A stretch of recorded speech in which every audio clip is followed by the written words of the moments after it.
Ah. I put my marker down on this last week. I'm not going to worry about it. He's not going to win. And now I'm saying I'm not even nervous. There will be another Trump, but I think they've had it. This one is just worn out his welcome. So you think he's just worn it out? You think Yes. people are just going to get Enough. fatigued? I mean, it's just going to be, we're talking about a few 100,000 people, perhaps. I think it's going to be a little closer than that. She's definitely going to win the popular vote.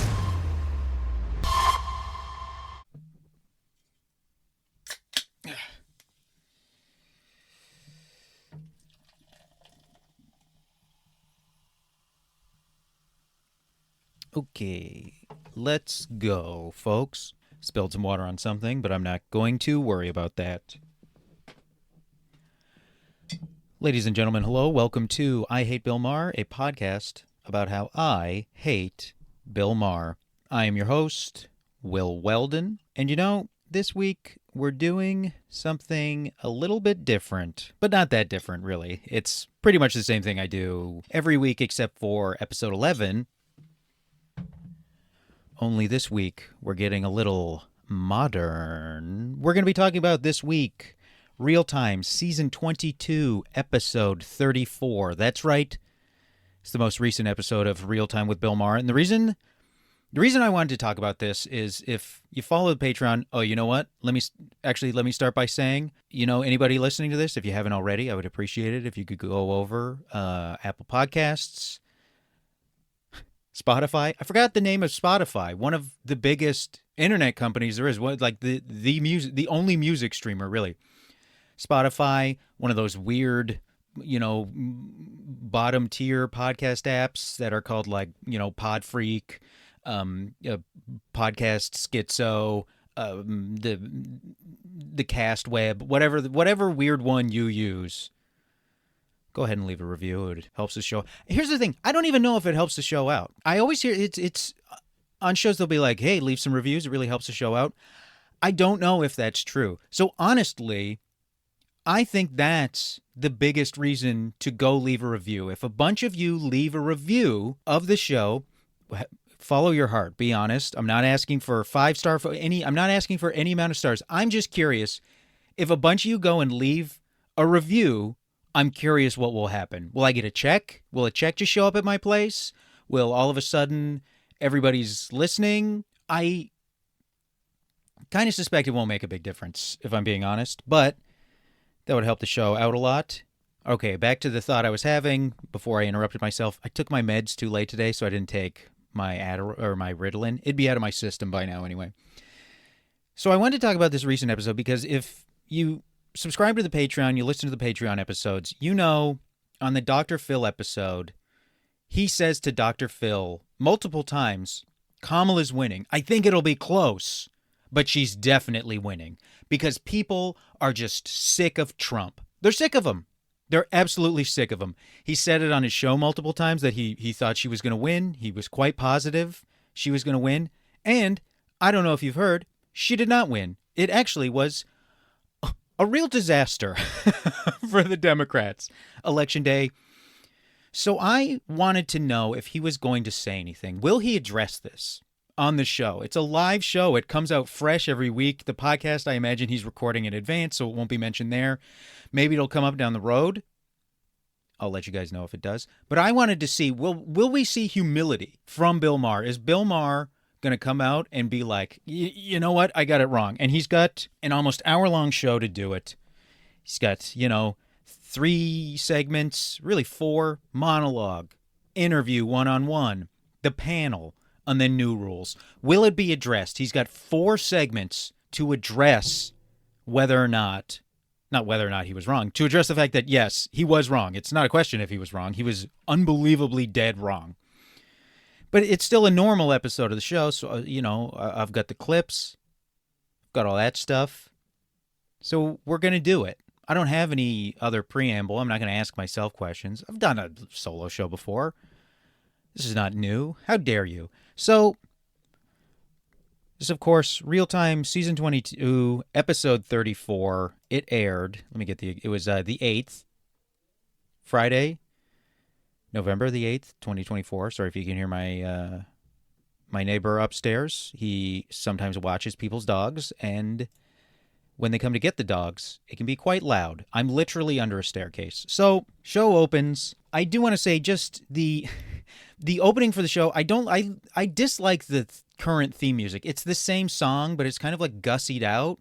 But in gussying it up, I think it sounds chintzier for some reason. I think it sounds cheaper to me. It's like less full. I don't know. I think there's too much going on, and it's not, a lot of it isn't great. But during the opening, like, title sequence, it's, a bunch of quick cuts of, like, different things. And it's a little bit like the Terry Pratchett style of animation. It'll be like, what look like drawings from a magazine sort of cropped out and pasted onto other scenarios. And one of them is a bunch of students going into a machine that says college on it.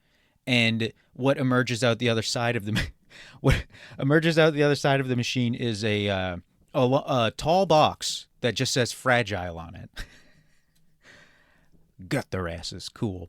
So the audience, I think the audience is smaller. I think they shoot this at a different studio, but he comes out, they're cheering. One of the first things he says is this. We're still going to have fun. Okay, you know what? We had it. So, sure. Maybe we're still going to you know what? Maybe, because here's the other thing. I'll throw this in. Somebody emailed me and said that they watched Current Day Real Time for the first time in, I don't know, a long time, and that it actually was pretty good. So I did go into this. I went into this open-minded about whether or not we'd see some humility. He'd admit he was wrong. Look, I'll admit I was wrong. I was really sure the Democrats were going to win, but everybody would vote a split ticket and they would not retake the House and they would probably lose the Senate. I was incorrect. But I also have an open mind about whether or not the show will be good. I swear to God, as much as I can. It's not like I think I'm going to come out being like, he's great now and I love him. But I did think it was possible that I'd be like, you know what, the show has gotten a lot better. Whom amongst us does not get better with age? Plenty of us. That's a really stupid thing for me to say. So he launches into the monologue because, hey, we can still have some fun, yeah? Monologue, first joke. He goes, we're okay, the sun is shining. One thing that's different, though, is that my gardener is packing for Mexico. Okay. Joke about deportation and how the only Mexican-Americans he encounters are his gardeners and other people who work for him. Second joke, how is Trump going to deport 12 million people? Quote, that's why I left all those holes in the wall. Fucking god-awful. Really fucking bad. First of all, it is funny to, like, make fun of a guy. The thing of, like, making fun of a guy for not achieving his, like, horrific, cruel promise that he made. It's like being like, Hitler, that guy sucks. He didn't manage to get them all. He didn't manage to get all his undesirables. It's like, well, that's good. I don't know if we should be ridiculing him for that. Maybe there's another angle on this. But it's real soft. The crowd is like, sure, the wall, it's not a complete wall across the border. So, third, then after he makes that joke, he says this. My message to the losers, look in the mirror. No? Well, maybe you should. Sorry. Well, that's my feeling. Immediately, within 3 jokes, he's already... It's not just that he expects laughter from all of his jokes. He also expects people to applaud every single point he makes. To the losers, I say, losers, look in the mirror. And the crowd is like, and? Because you'd assume there'd be more. That's not really a thought that's so remarkable. To be like, losers, consider why you lost. And people will be like, yeah, of course. You should always do that when you lose. Surely this guy who has a television show will have more to offer than that. Ladies and gentlemen, he does not have more to offer than that. Ladies and gentlemen, non-binary folks, he does not have any deeper thought than that. And then, gee, you guys disagree with me? Like, anytime this guy acts like he behaves like a toddler who just was potty trained. Like, he expects people to praise him for everything. A toddler is just for taking a shit.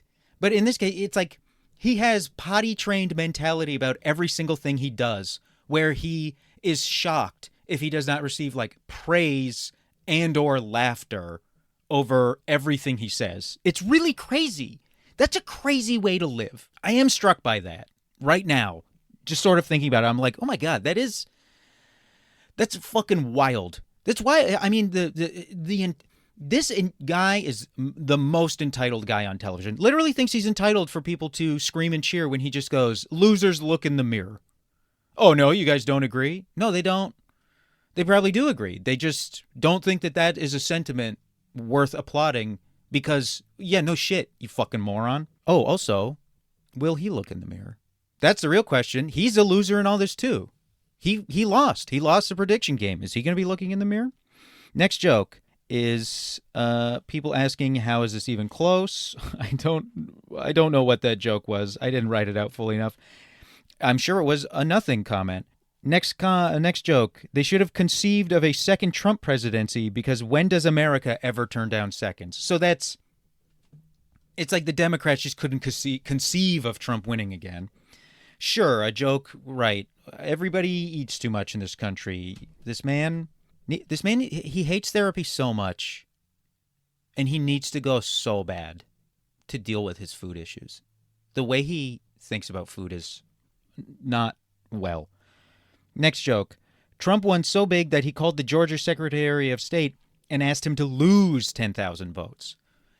And it's the kind of thing where you're like, oh, it's kind of funny because that's the opposite of the thing he did last time. But if you spend any time thinking about it, and he just moves on, so you don't. But like, the whole premise of this is I'm as critical as humanly possible. So I stop and think about it, and I go, well, why would he do that? Well, even he would still, like, everything we know about Donald Trump, it's not like what is he, humble? Is he like, oh, that's too many, hey, I've had enough. Well, like, hey, he won so much he did the opposite of what you thought he was going to do. Well, why would he do that? Next joke. He got a lot of new voters. Not really true. Well, I guess in some whatever. Turnout was lower. People who just want to see what he'll do. I call this the get the cat high vote. Okay, like, fine. 8. Exit polls said he grabbed 52% of white women. He also got their votes. Right, sure. I mean, I guess that joke is the one that's the most fine out of context, but within the context of the show and him, it is just another joke from a man who's never really expressed any concern about sexual abuse and sexual harassment and of women in this country or the world, and it's just kind of another flippant joke he loves to make. He makes that joke, and then he says this.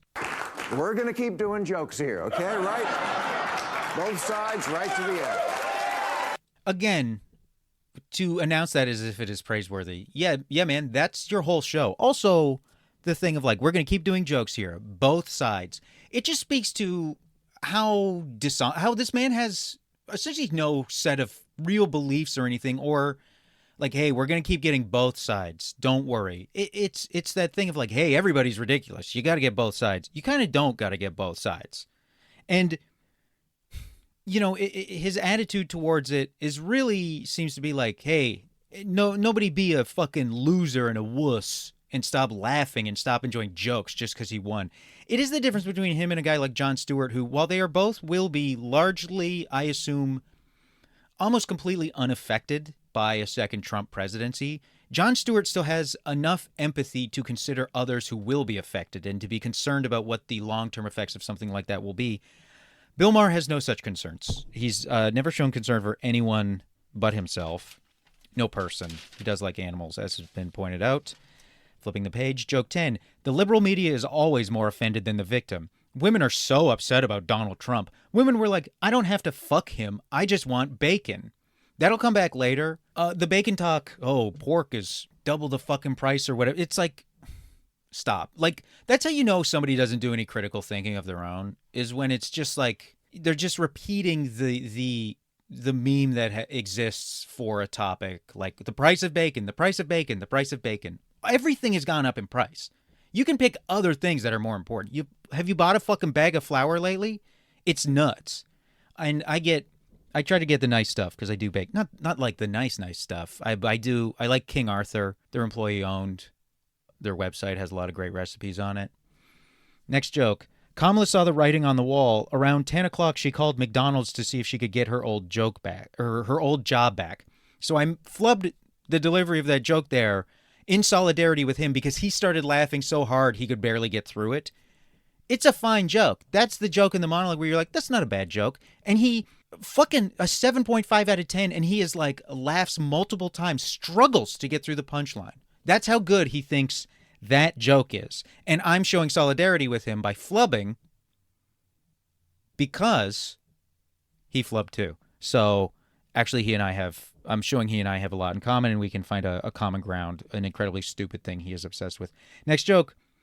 Harris is still polling well with illegal immigrant inmates who want sex change operations.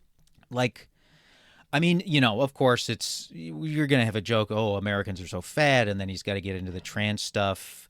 It is kind of funny having my own personal politics and being more familiar with Kamala Harris's history, because the knock against Kamala Harris traditionally has not been she's too good to trans inmates. It has very much been, boy, she sure was horrific to trans inmates in trying to stop them from going to, say, women's prisons. Next joke. Okay.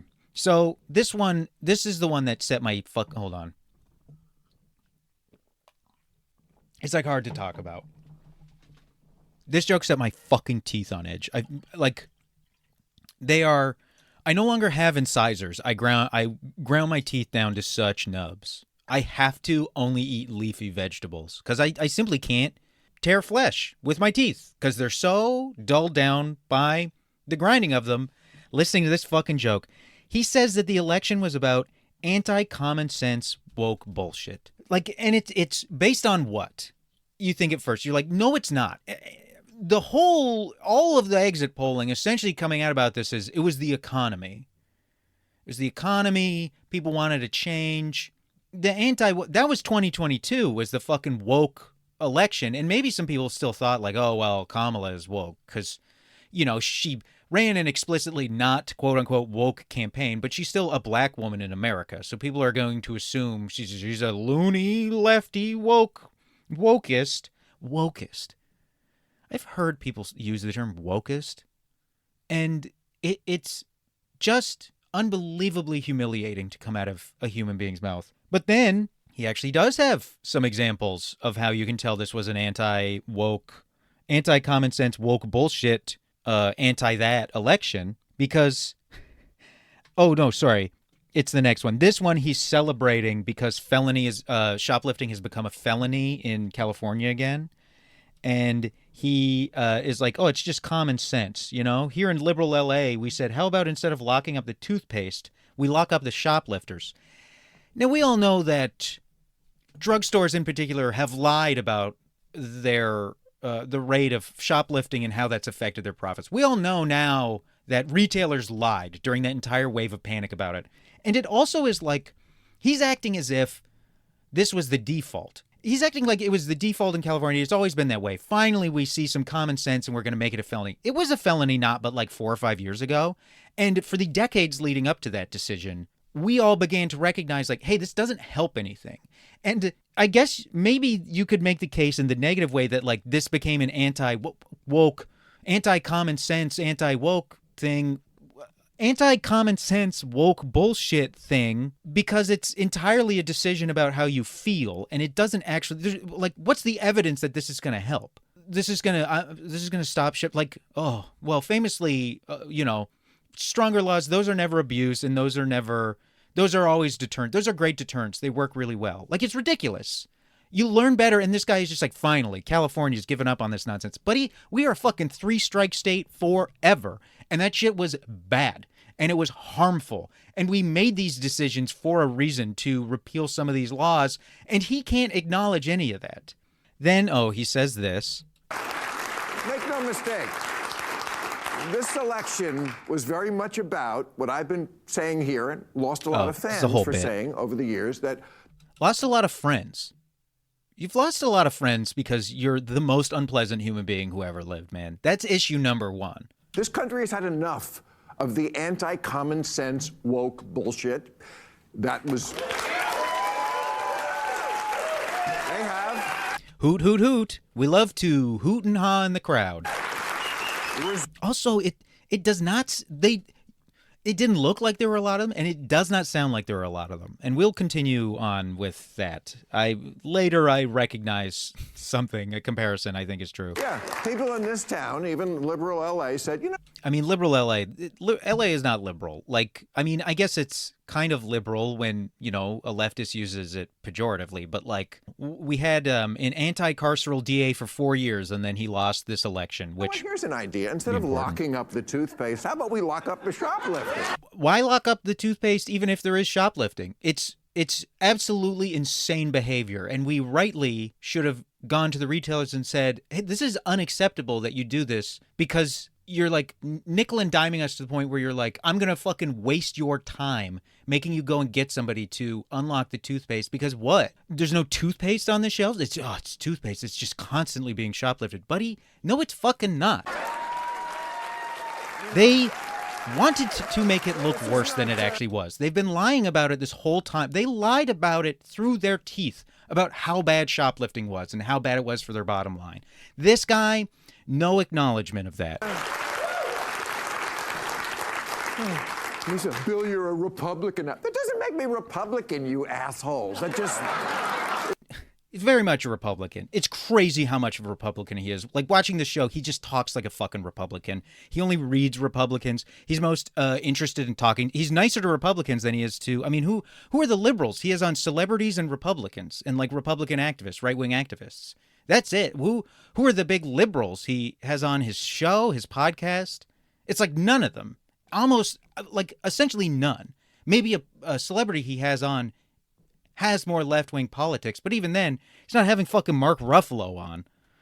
And good for you. Please, Mark Ruffalo, if you somehow hear this, please don't go on this man's show ever. I don't want that. Oh, so the next joke he says that San Francisco got rid of, even in San Francisco... wacky. I mean, completely unfamiliar with the changes that San Francisco has undergone over the last, 8 years.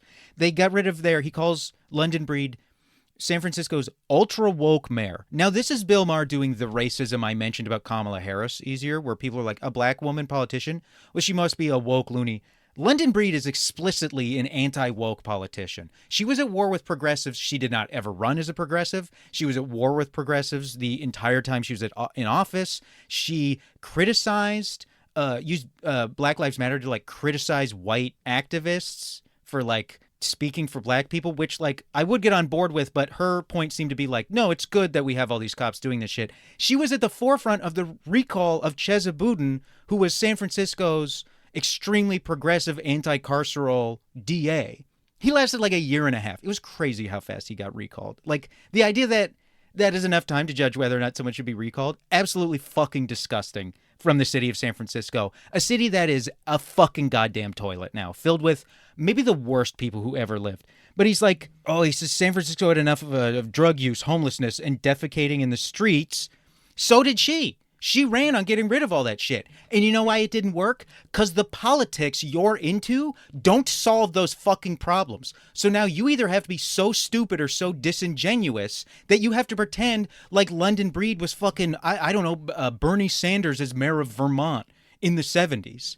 And then he goes, and now her pronouns are she gone. So obviously he loves to do a little AAVE. He also loves to make fun of pronouns. And... it's just and of course the crowd woos and cheers. It's fucking terrible. And now her pronouns are she gone. Also, she identifies as an attack helicopter. This shit stinks so fucking bad. And it's wrong. If you're gonna be this fucking wrong, be funny. Write good jokes. That's the point. As a comedian, the whole point of lying, of making shit up in your act, is because it will be funnier. The whole point of making horrific jokes about people who really don't deserve it is that a lot of the time you can take some really good shots at them that are very cruel, but also very funny. This guy stinks, and he doesn't know what the fuck he's talking about. So, it's the worst of both worlds. This monologue is so fucking bad. And then his last joke is about how he's like, I own a pot store with Woody Allen. Yeah, we got broken into. Yeah, can you believe it? I own a pot store with Woody Allen. Like, can you believe it? Woody Allen is my. We're the two most famous stoners around. Even though he only smokes clove cigarettes, that's going to be a running gag on the show now. I think from now on, anytime I mention beer or a guest mentions beer or alcohol, I'm going to be like clove cigarettes, because famously, when Jeff Ross was on his show and was like, "Oh, you're smoking weed," Bill Maher was like, "No, they're clove cigarettes." And then he was like, "In some states, it's still illegal to smoke pot," as if this is South Korea, where it's like you can get arrested in Texas for smoking pot in California. And the punchline there is they caught the guy who broke into their store because their pot is so good, the guy forgot to leave. Little plug for his own little store there. So next is an interview with Michael Douglas. Clearly booked. I mean, I'd say it was booked before, like obviously it wasn't a last minute booking, but like, it's like Michael Douglas is here promoting his documentary called America is Burning. And he sounds pretty good. For a guy who had throat cancer, he sounds pretty good. He kind of sounds like a little phlegmy or something, but I was like, oh God, he's quite phlegmy. He sounds so good I forgot about the famous throat cancer. Bill Maher calls him my liege. My liege. What a fucking weird thing to say. And then this is dropped. Not only do I love you, but I'm here to tell you how much my father loved you. So he's already started with the lip smacking. Listen to this. He's smacking his lips. Did you ever get a letter from him? I'm gonna have to clean this up. Are you kidding? I have a trove. I treasure them. If my house was on fire, I would grab those. He loved your show beyond and loved you. And the last year of his life, he was pretty much bedridden. And so the only things that he would watch were Ultimate Fighting and you. This fucking interview, man. It's like, why the fuck is this on fucking... Okay, this fucking clip, they're talking about the election. I'm like, oh, can you believe it? It's just like two guys talking. I mean, he just does a mini fucking Club Random here. That's how he's approaching it. He's doing it like his fucking Club Random. Michael Douglas talking about his shock. I go down Wednesday morning to play golf, which, just to clear my mind. And I go play 9 holes, and I get a hole in one. Wow. I know. Wow. Shut up, man. Like, this story, I was so shocked about the election. Then the next day, I went golfing, I got a hole in one. This is on television, guys. He's doing like a fucking Fallon interview with his guest right now. Like, oh, wow, wow, you got a hole in one, huh? Oh, that's great. Now we're going to fucking sing-song the goddamn headlines. It's I don't know. I can't figure out why this was. I mean, it was booked just because he knows Michael Douglas. He knows Michael Douglas is a fan. He knows Kirk Douglas is a fan, and he just had him on because he just wanted to have on a guy who really likes him. Just like pathetic. It's completely not worth anybody's time. You played the American president. Oh wow! Oh wow! What an observation. If you were the American president, what would you tell people today about our country and where we are? Wow. Well, I mean, Like, what would you tell? Who fucking cares? It's Michael fucking Douglas, man. Michael Douglas, 20 years past the very bottom of his prime. What would you tell the American people today? Just ask somebody in your audience what they... you played the president. If you were the president, what would you tell the people? I don't know, Bill Maher, you played a pizza man. If you were a pizza man right now,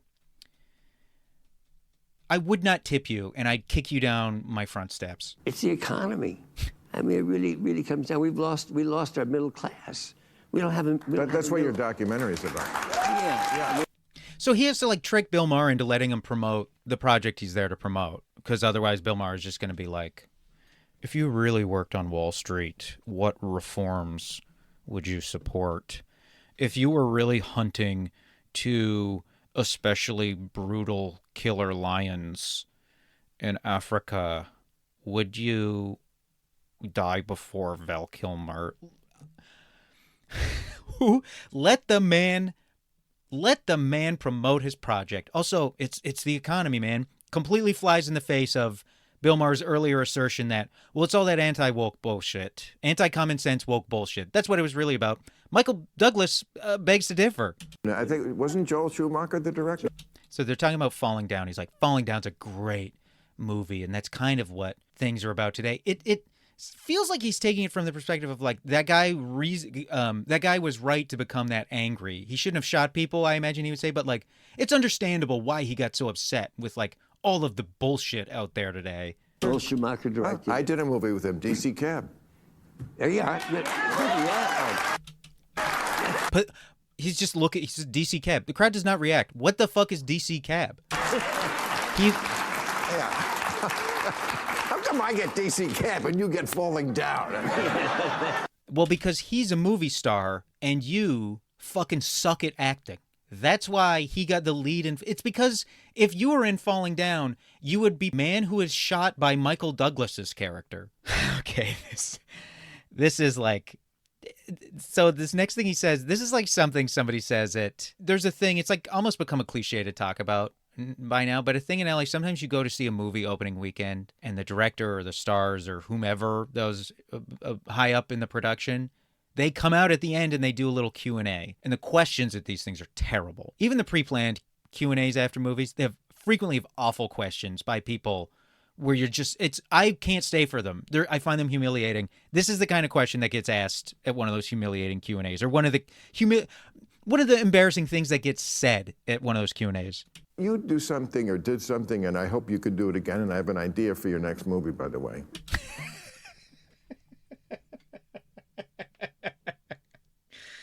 Don't worry, he does come back and tell him what his idea is. It takes him a little while, but remember, he's like, you used to be able to do things that they don't do.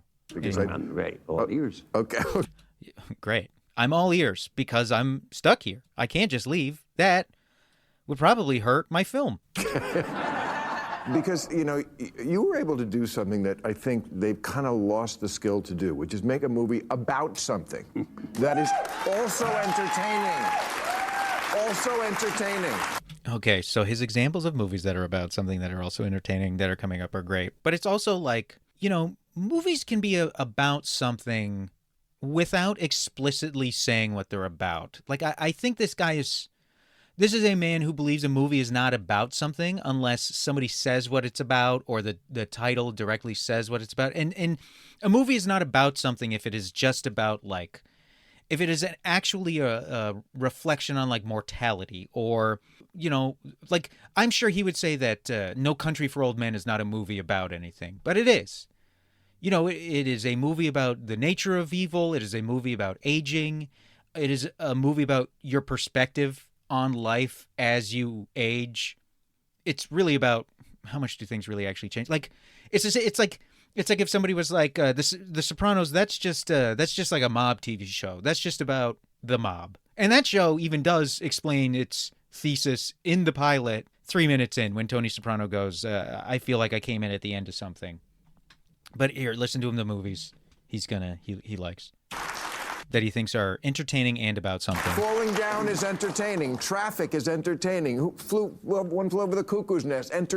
So, like, it's funny to say Traffic is about something. I'd say the actual politics of Traffic are pretty fucking stupid, pretty overbearing. And Michael Douglas's storyline in particular ends up becoming quite racist. Entertaining. China Syndrome. Wall Street. These are entertaining movies. All disclosure. Disclosure. I'll admit Disclosure's entertaining, but it's like slop. It's like trash. And to say it's about something, Disclosure is about a man being sexually harassed by a woman and being powerless and like suffering false allegations. Like, Disclosure is has wretched things to teach people who believe its vision of American corporate life in the 90s, that like women will destroy you there and they will lie and they will do whatever it takes. And the poor innocent man will just get pulled in and be almost unable to do anything about it. Okay, so here's his idea. Okay, so here's my idea for him, because I could name all these movies again and several more. Why would he name them again? And attach an issue that you were getting at. Nuclear power, obviously, with China Syndrome. Wall Street was about greed and blah, blah, blah. Media. I mean, Hey, you're not going to believe it. A guy who has no life outside of his media job thinks that media is the most entertaining thing somebody could make a movie about. And also, nobody's made a movie about the media. one reason we're in the mess we're in is because the media landscape has changed. We're both old enough to remember when media was, I mean, a computer in your pocket where you could look everything up. There are some wonderful things about it. But what was media about? I think he doesn't actually know. He had to turn to something else because he was like, well, what am I going to say in this moment? I'm not really sure what my point is supposed to be about what the media is. So he just goes, back you and I, when we were young, the media was, phone in your pocket. You can look up anything, which is great. But also, what was media? What was the media? Finish your fucking stupid ass thought, man. What was the media? Also, and Michael Douglas points this out, you are describing the film Network, a movie that is, 50 years old? There have been a lot of movies made about the media and the way the media is fucked up, the way the media chases the wrong things. And he's like, you're the only one who can make a movie about how the media's priorities are mixed up and perhaps it has gotten in the place we're in right now. I mean, Succession. That was one of the things Succession was about. A fucking a TV show. It just finished. Unbelievably popular. That was one of the things that Succession was about. And people watched it. And then it just did absolutely rat fuck kids' brains. He must get some sort of vocal coach to deal with this. He keeps doing it. It's going to happen more. Trust. It's unbelievable that it's such a absurd verbal tick. And once you hear it once, it just completely drills itself into your brain. But how badly did our guy Bill Maher want to say, I mean, they're supporting Hamas. How bad did he want to say they're supporting Hamas? He wanted to say it so bad, but he didn't. I don't know. Maybe he isn't sure what Michael Douglas thinks about the genocide in Gaza. So he's like, I don't want to know. I don't. It's like, well, you don't ever ask, if you have a great doctor, you don't ever ask them about politics or anything. You don't want to know. I mean, other European countries, they all do it in 3 months. So he's talking about how our elections are too long. 4 months. Or less. Or less. Yeah, no. We should be able to do it. And what do we have, 20 billion we spent on this year? Billion, I'm just tired of politics is consuming so much of our time, of our day, of our First of all, you're going after Bill Maher's bread and butter there. So I don't know. He may not love that, but... It's supposedly a public service, and yet we spend so much time. But I don't think you're really speaking for a lot of the people in this country. A lot of... Hey, you're probably not speaking for a lot of people in this country. People hate how long elections are in this country. They hate it. It's not an uncommon thought. And also, how would you fucking know what most people in this country think? Our time. And it takes up too much of our time. We still watch TV. And we still watch, like, as if people live in caves. Like, okay. Most people don't get their 3 times in this clip, he's done it. News from TV. A lot of the young ones, they don't have a TV. It's like having a typewriter in your house. Okay, so what fucking point is he making? He's like, hey, you don't speak for most people. Most people, they don't even watch, I guess, the news on TV. As if he thinks elections are escapable. Buddy, if all you watch is YouTube, you are bombarded with fucking ads for the election. You're bombarded with them. Everywhere you go in this goddamn fucking country, you have to hear about every fucking election, every goddamn ballot measure, the fucking member of the House, your fucking city council members. This country, maybe I'm speaking as a Californian here, this place is sick, is absolutely lousy with having to vote on fucking everything constantly. It is like unending voting in this goddamn state. And it does get to a point where it's really fucking annoying to have to deal with, to have to know all these different goddamn props. Voting on judges. I don't fucking know what judge should get in. The only time I've had a strong opinion on a judge is because I knew somebody. A friend of mine ran for it. You know what? She fucking won. And then he's like, most people don't even have a TV. So I guess he's trying to make, most people don't care about how long election cycles are because most people don't even know they're going on. They don't even hear about them. False. It's impossible to not hear about them. And then he's like, most people don't even have a television. Okay? Or some people don't even have a television. They don't have a television because they watch television on their phone or their computer or their tablet. They still watch television. They still watch things. And you can say, oh, well, Twitch. Twitch is lousy with politics. There's so much politics on Twitch. Everything you watch online is bombarded with political ads. And as well, people are watching television on there. The only way you're really escaping politics is if you only watch Netflix and you have an ad-free subscription. If that's all you engage with and you never go anywhere, you never look at any piece of mail put in your mailbox, left out front, tucked into your fucking screen door, then you would be unaware. Otherwise, everybody fucking knows that the election is fucking going on. But this guy, he's like, most people don't know. You and I, we're smart. We know because we're smart. He assumes, well, I'm so smart. Most people must not be familiar with like election stuff as it's going on because I am familiar with it and I'm like a really smart, well-informed guy. So anyway, I think that's a great topic for you. I think that's a great topic for you. Like, I loved your... I'll look into that. The other issue... I do think he laughs. Fuck, I think I might be doing it on my own. I think maybe that's it. He was watching some fucking show and he's like, can you believe this asshole fucking makes that noise when he opens his mouth every fucking time? In the middle of someone else's sentence, he does it. And now he does it and now he's giving it to me. This is fucking It Follows. After this guy's not going to be doing it at all. And I'm going to be fucking doing it constantly until somebody who listens to this show starts doing it. And then I'll be free until that person dies and then it reverts to me. I'll look into that. I believe I accidentally trimmed out the part where Bill Maher laughs because even he can tell Michael Douglas is like, yeah, great, I'll look into that. They barely talk about his fucking documentary. Like, let the man promote. I don't know. Maybe he didn't want to. Oh, wait, there's still a couple clips here. From I watched your Ben Franklin thing. It's a marvelous performance. I love the movie. The series. Reminded me a lot of Spielberg's Lincoln, and it took a specific issue that was naughty. Like, how does Ben Franklin get France on our side? Okay, so I'm going to play that again. I watched your Ben Franklin thing. It's a marvelous performance. I love the movie. The series. Reminded me a lot of Spielberg's Lincoln, and it took a specific issue that was naughty. So he says a specific issue that was naughty. And at first I was like, was Bill Maher calling slavery naughty? That is maybe underplaying the severity of slavery. It's like calling the Cambodian genocide a whoops my bad. But I think he's saying naughty like a knot, like it's very complicated. I mean, maybe I'm wrong. Maybe he was calling that shit naughty. That just doesn't seem like the way he talks. Him referring to something as naughty as in it's all tied up in knots. That does seem like something he'd say. And then here's his final. This is another great fucking question. That's like the you played the president question. First of all, seems like every time you're here. Oh, fuck, I skipped it. He asks him what he thinks. Bill Maher asks Michael Douglas what he thinks Ben Franklin would say.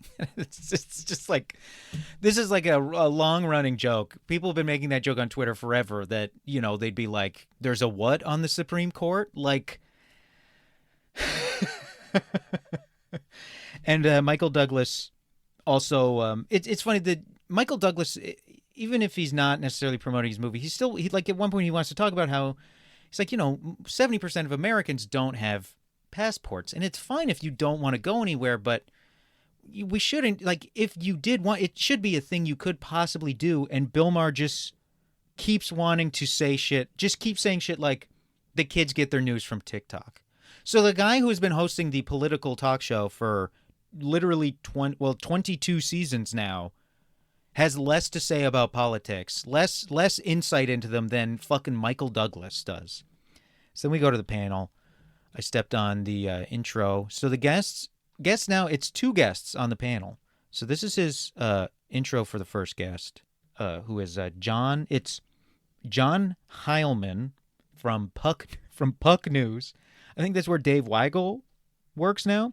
And then Sarah Isger from the Dispatch. I believe she was at one point the right on Left, Right, and Center. She has like a law podcast. I mean, she's a hack. The second it's like they were the right wing on Left, Right, and Center. It's like, okay, well, they're a disingenuous fraud who you immediately know what they're going to say about every single issue. But here's how he opens the panel. Also, still, no Chiron. No Chiron. They've never had a Chiron for the guests. Unbelievable. It's hard to follow Michael Douglas. You were here when you had to follow Howard Stern. We put you on ones with Russell Brand. It was not intentional. We love you. I'm so glad you're back. Thank you. So he's apologizing. He's like, oh, making you follow. It's funny to be like, oh, you have to follow Michael Douglas. This guy's so old, he thinks it's difficult to follow Michael Douglas.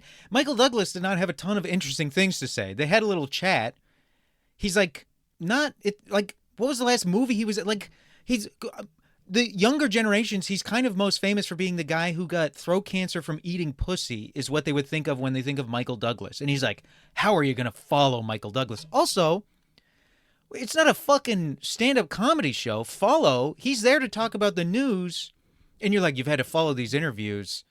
It's like, okay, well, I'm doing a completely different thing.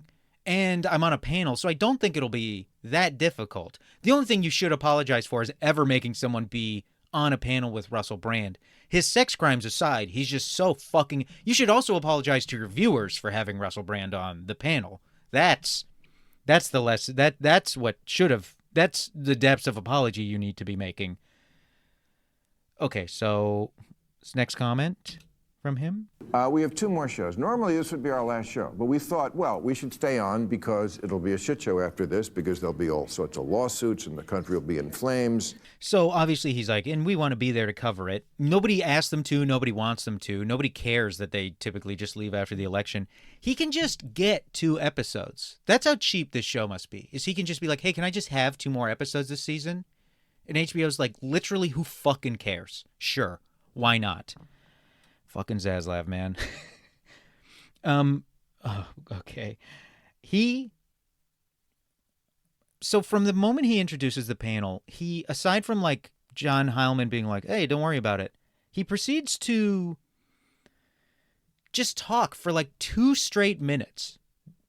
This guy is such an egotistical... He opens his panel by just talking for 2 straight minutes. And now, I forgot the conceit of the show and why I'm even doing it. So we'll go back. Monologue did not acknowledge he was wrong. Interview, it seemed unlikely he would acknowledge he was wrong, although he had some chances, did not acknowledge that all his constant prediction that Kamala Harris was going to win, didn't acknowledge that he was wrong. And yet he is still saying, like, we all know why she lost. It's like, buddy, you thought she was going to win. Okay, but who knows? Maybe that's coming. Maybe that's coming up. Check out this fucking question. And I also just want to say to my friends on the right, I said it to them last...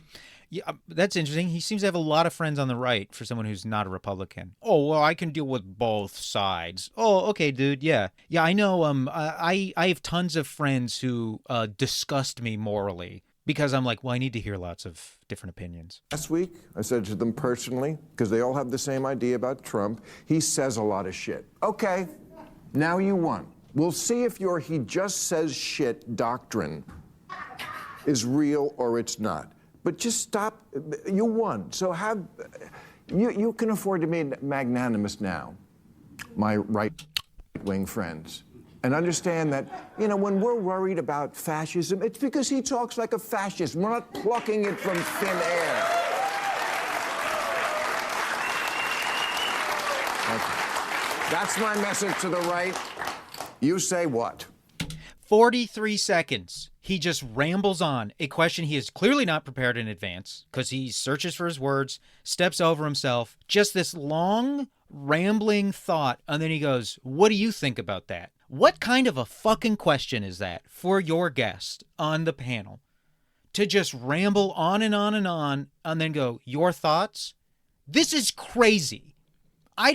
It does not matter what happens from here on out. It's insane to say that this show is good. This is fucking garbage. And on top of everything else, every single time he starts talking, goes, it's so much worse. It's so much worse than it used to be. It is a fucking insane how much worse it is than it used to be. Here's Sarah Isger says something that is not true. The first question you should ever ask is, did Trump win or did Harris lose? Not a bad question. That's not the part that's wrong. I mean, in sports, that thought makes me kind of crazy, but there are times where, you know, you look at Labour in UK, they're unbelievably crushing victory, and within months, everybody there hates Keir Starmer and the Labour Party now.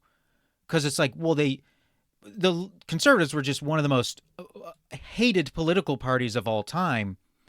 That's it. I mean, they were hated, that political, but they were fucking, people hated the Conservatives. And the fucking PM didn't even seem like he wanted to be PM. He really did not seem to give a fuck about that job and was perfectly fine with losing it. And those are not necessarily the same thing.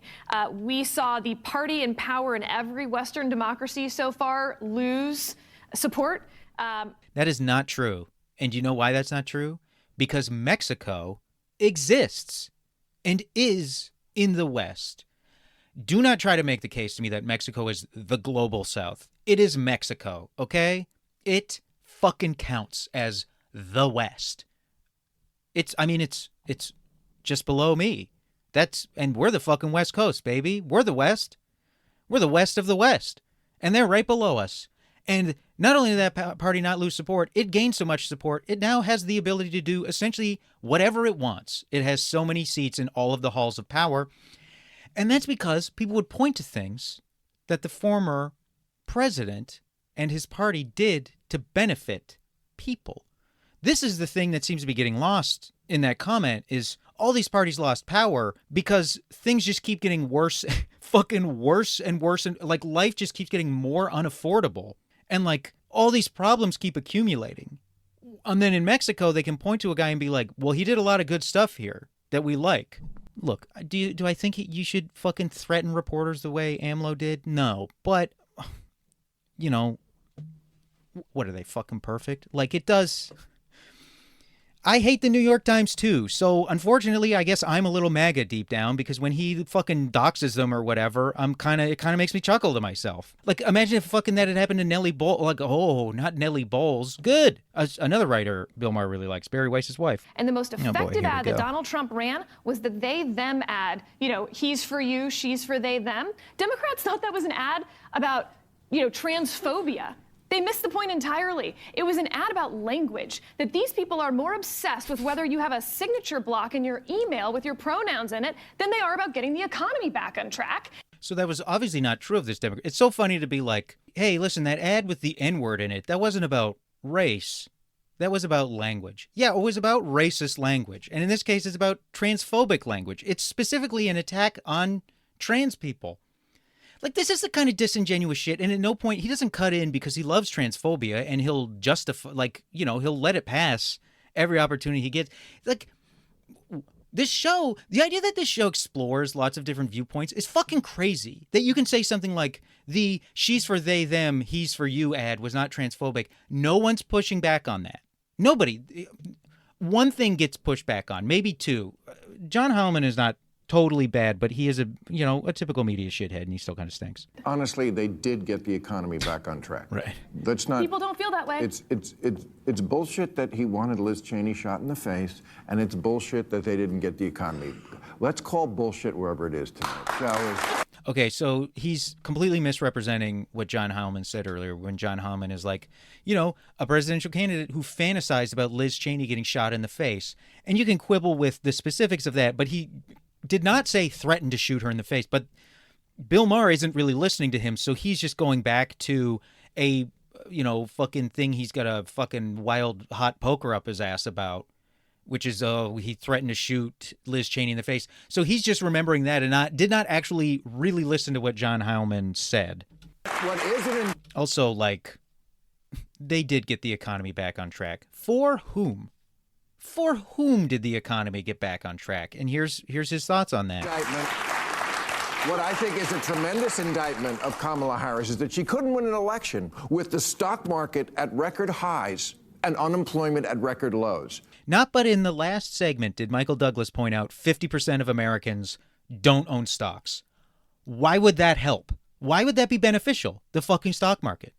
People don't look at the numbers and go like, well, the numbers are good, thank God. I mean, Will Stancil must love this fucking show. You give me that hand, you should be able to win an election. She couldn't win the election because Joe Biden refused to actually be the bridge to another generation that he promised to be. That's true. And I know that you're looking at inflation numbers and saying the rate of inflation has gone down. Bacon is still twice as much as it was. Jesus fucking Christ. And this is not only one example of all of the fucking shit, the hackneyed shit she regurgitates on this episode where it's like, hey, why don't you get a brain instead of just a printout of fucking talking points for this shit? Inflation happened and it's not going Can we away. shut up about bacon? You talked about bacon first. Jesus, bacon.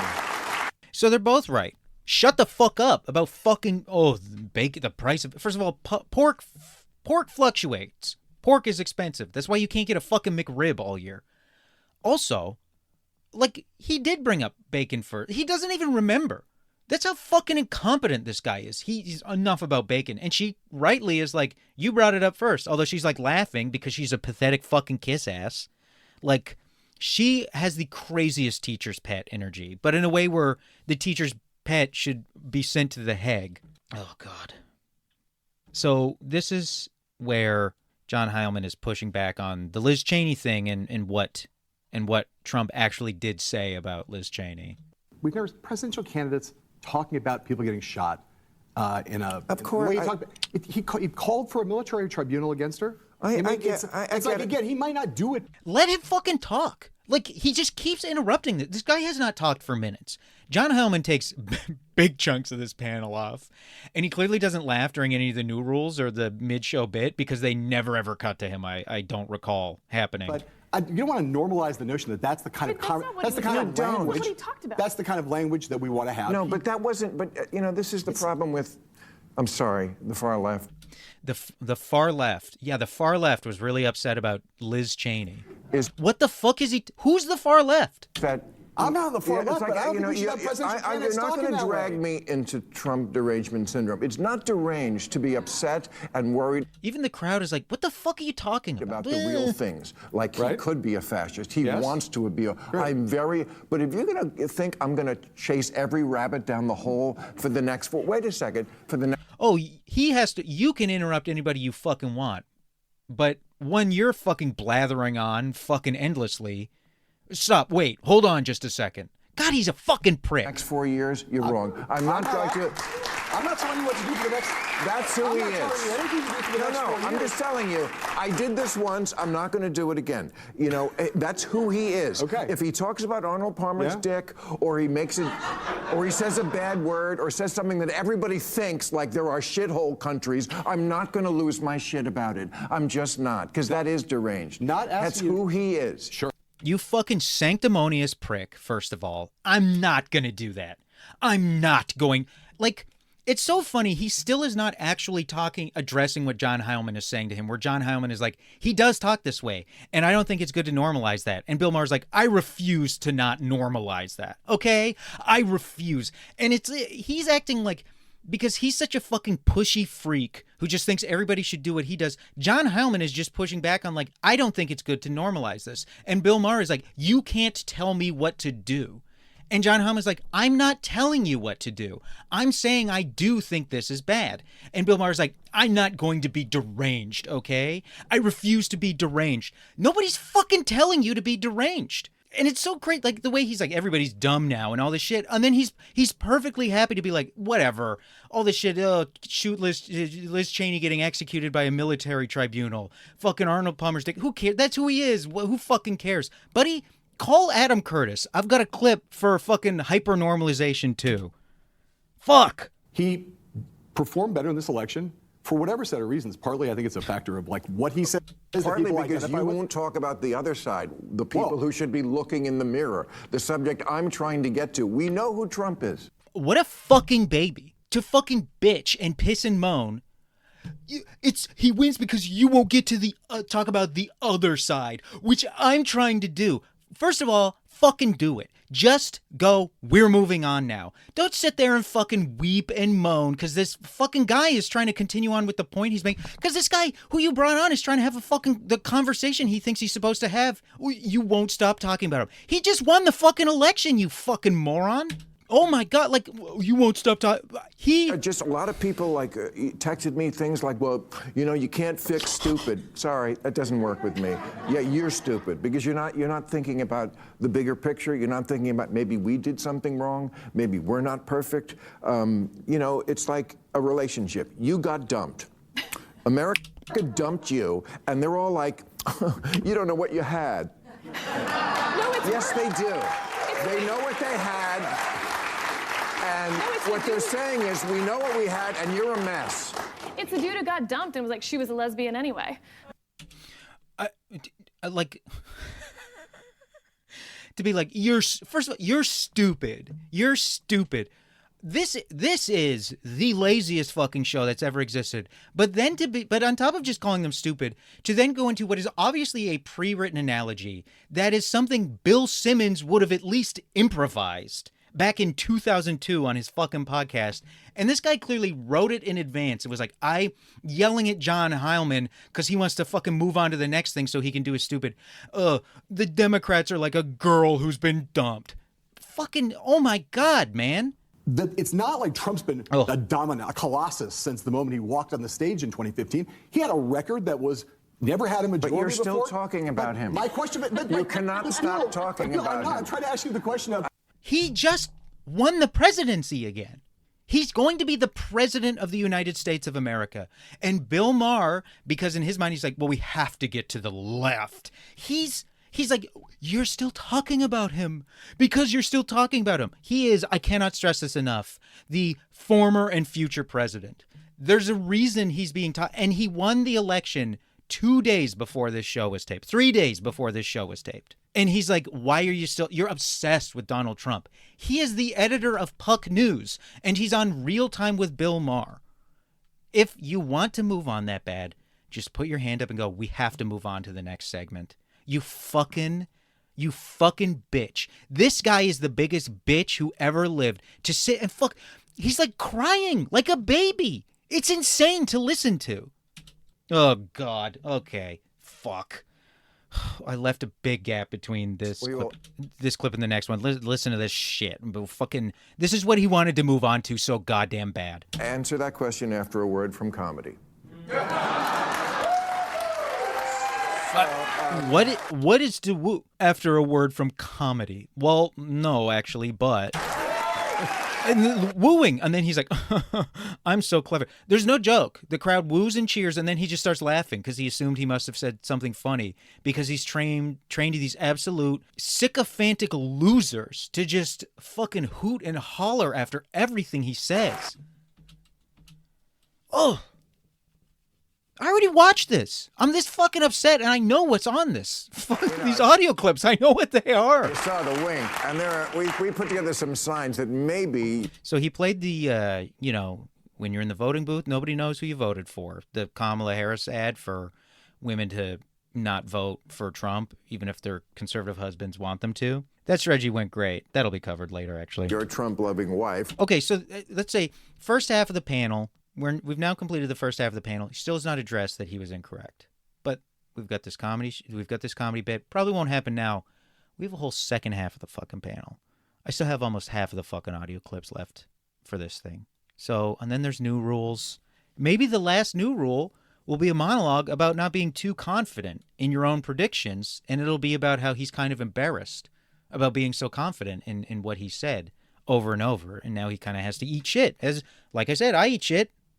I eat pieces of shit for breakfast. Wink, wink. Really voted for Kamala. Would you like to see this? Okay, so this is signs for conservative men that your wife actually voted for Kamala. She had her pussy hat under her MAGA hat. Oh, well, that's... Dude, death. Death. It's not a joke. She had her pussy hat on under her MAGA hat. And he just like prattles through it so quickly that the crowd, again, he doesn't do a punchline. He doesn't know how to he doesn't bother with punchlines anymore. He just says this shit. This is the only one I have the audio for. I'm just going to say the other ones. But listen to this fucking, after that garbage joke, and then it cuts to Sarah Isgur kind of be like, ha, ha, ha, fucking teacher's pet ass shit. And then it cuts back to Bill Maher, and he's like looking around, and he says this. Again, signs she may have voted for Kamala. Did I not set this up? Literally imagines they don't, to be like, surely they don't understand what I'm trying to do here if they're not laughing at that. I guess not even laughing or wooing or applauding. And he's like, it's not possible that a joke was not good in his mind. I'm worried I'm just repeating myself over and over because it keeps doing the same fucking shit over and over again. But like, I can't believe that. It's not like, you get a few in and you're like, one of these should have worked. None of them are getting laughs in your head. You're like, come on, one of these should have gotten some laughs. The first one doesn't immediately get a good reaction. I mean, any reaction. And he's like, oh, you guys, do you not understand what I'm doing? Do we need to pause the show? And I can have some people the writers come out and sort of explain what complicated thing we are going for here with signs. Your wife actually voted for Kamala. She wore her pink pussy hat under her MAGA hat. Like, God damn it, man. That joke fucking sucks. So that's okay. So then he does the next joke, which is she went to the polling place without her handmaid's bonnet, which, I mean, is more of a joke than the last one. Although essentially another hat joke, which is odd. 2 hat jokes in a row, but I missed the clip. Here, it's going to come up again. Here's what he says after it gets that gets a cheer because he's told them. He's like, hey, assholes, cheer and laugh and applaud and clap for what I just fucking, anytime I say something, do that because you guys are too stupid to fucking understand that. And this, she went to the polling place without her handmaid's bonnet. This is his reaction when they cheer and applaud. There we go. Sometimes you have to unplug it and plug it back in again. There we go. Sometimes you have to unplug it and plug it back in. I don't know, man. Like, how can you like this? How can you not be enraged that something this fucking bad is on television for this long and that this fucking smug guy is so proud of himself? And it's dog shit. It's lazy garbage that he takes no pride in, but gets actively resentful and angry when other people don't shower it with praise. And he doesn't fucking care. He doesn't act like he gives a fuck about it. So the other ones are she donated your old clothes to transgender prisoners. Second time he did that joke. When you forgot something at the store, she says, we're not going back. Okay, wordplay, whatever. You caught her reading again. That's the first one with a real point of view. That's like the first one was like a point of view. And sure, it does kind of line. Maybe I like it because it lines up with my point of view that these are all unbelievably regressive psychos who are voting for Donald Trump by and large, but it's still a point of view. The other ones are just like a thing with a reference and another reference. And then he's like, what the fuck? You don't fucking like 2 references? Her new catchphrase is, if you're so hungry, you cook something. And that one is bad, but he also delivers it like her new catchphrase is, if you're so hungry, you cook something. There's no zhuzh on it. He's not trying. That's not how you deliver a joke. And I just don't think he would have done that when he was younger. But this guy's unbelievably tired and lazy and sloppy. I mean, he's always been fucking sloppy, and it's a little tough for me to judge that. But can't even be bothered to say, if you're so hungry, you cook something. No, can't be bothered. Won't do it. When you ask her why she's changed her hair, she says, the important thing is that my values haven't changed. Great. Just stinks. That one also eats some shit. For her anniversary, she wants to go to a freak-off. So this is proof he is a Republican. And that I'm sure in his mind, he's like, well, it's all Democrats. The Democrats were in with Diddy and were at his freak-off parties. Unless there are other things that freak-off is a reference to, but all the freak-off news I'm seeing is related to fucking Diddy's horrific freak-off parties. So obviously in his mind, he's like, yeah, oh, Democrats, yeah, they would have all been going to those things. It's like she's not even trying when she shoots at her case of Bud Light. That's the best joke. It's like she's not even trying when she shoots at her case of Bud Light. It's a bit of an old reference, but again, it's got a point of view, it's specific, and it for sure gets the biggest laugh, and it's the last one, which is smart. They were able to recognize that's the best of the bunch. So that one's okay. This one, the crowd... I have 2 points of reference for what I think the crowd sounds like as I listen more and more to the clapping. This one, at this point, I thought the crowd sounded like the crowd in Funny or Die's Clip Cup series of Tosh.0 parodies. Well, that's it for Clip Cup. That's how we out. Which are unbelievably fun. I mean, Clip Cup 2 is so funny. If you want to know what this crowd sounds like, One reference point. Go watch Clip Cup 2. That's what the crowd sounds like. Here's the intro for the next topic. Basic question here, because we've talked a lot about democracy and we're all worried about it. I haven't really talked about democracy. They've been talking about the election, so it's like, I guess maybe that's what they mean, but they haven't been talking about democracy really at all and like what it means and the best way to do. They've just been talking about the presidential election, and then Bill Maher fucking wets his pants and starts wailing because John Hellman wants to keep talking about the fucking election. But you can't scream about democracy and then have a guy run the table like this and not say, well, it's a mandate, right? Is that right or wrong? Is it a mandate? Yes, the Harvard Institute of Politics student president came out with an op-ed today talking about how they weren't going to forego democracy for the sake of nonpartisanship. I cannot stress this enough. That was me making those noises. Shut the fuck up about fucking Harvard. Nobody fucking cares what the fucking president of the Harvard whatever wrote. Shut the fuck up. What does that have to do? These people are such fucking losers. And by these people, I really mean Sarah Isgur and Bill Maher. They're such fucking losers. They can't think. They don't think. They just have these things that have just been said over and over and over again, and they're going to go back to it. She hits on one of the all-time greatest hits coming up. Fucking bringing these dumbass Harvard students who won't be open to other points of view. Fucking just wait. She's got an even better dumbass fucking thing that everyone is so goddamn tired of hearing about because it's moronic, other than fucking hearing at Harvard. I don't give a fuck. Then your problem is with the elites. So fuck off and go fucking talk to them. I was on Saturday Night Live, as the losing candidate often is. Now that's true. He's just right. People are right to laugh. If you're on SNL right before the election, you're fucking losing. That's what history tells us. I'm sure every single member of the Saturday Night Live cast was a Harris supporter. But what if one of them wasn't? What if one of those cast members was for Trump? Would they have felt comfortable saying so? I really don't think so. They would have had to keep it to themselves. That's not a good place for us to be. I remember when...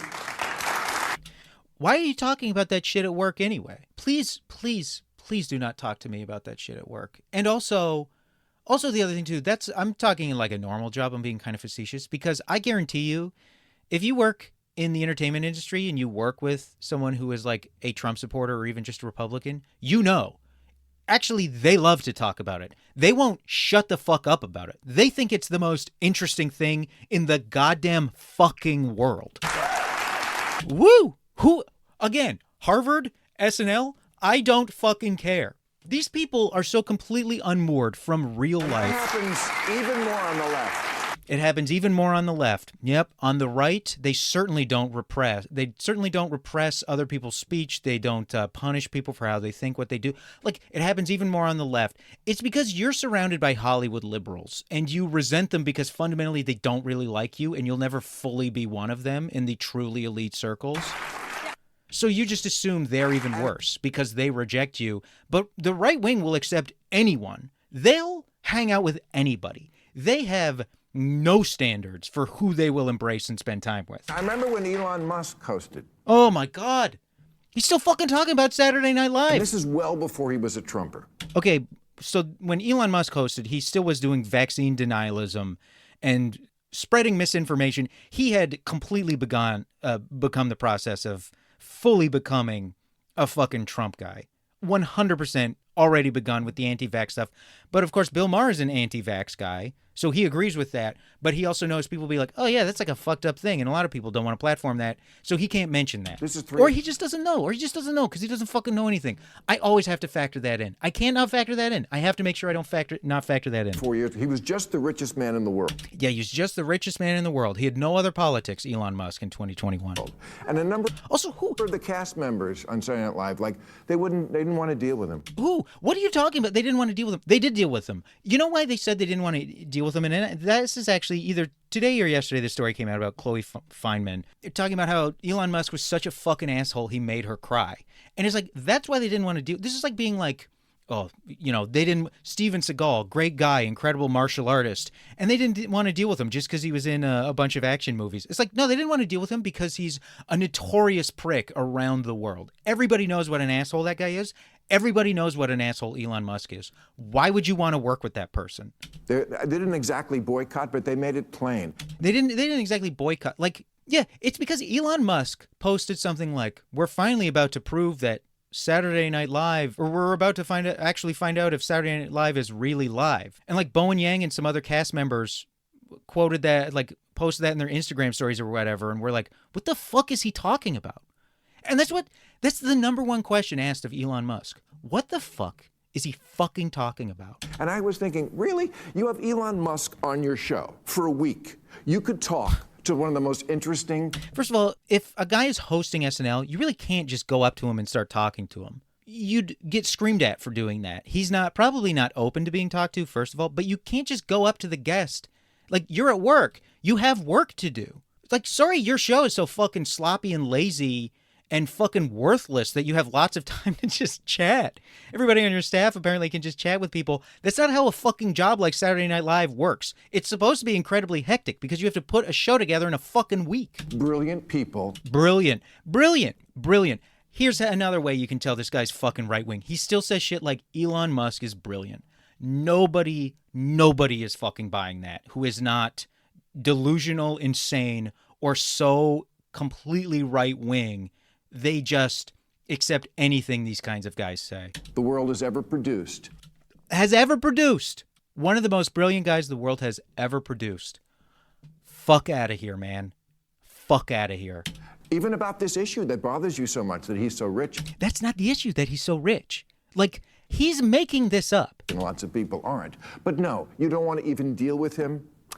That's what I hate about the left. That's what I hate about the left. They hate when they have to work with a huge prick who is also annoying. And this cannot be stressed enough, has not ever been funny once under any conditions, any situation. Elon Musk has never been funny. And these people work on a comedy show. So I'm sure one of their big complaints was just like, hey, can't we get somebody who's not going to be unbelievably annoying and then tank every fucking sketch they're in? Like, this guy is just making up his own fucking reality. You're brats. You're brats and you're snobs. You're snobs. You're brats and you're snobs. You're snobs on SNL. SNL.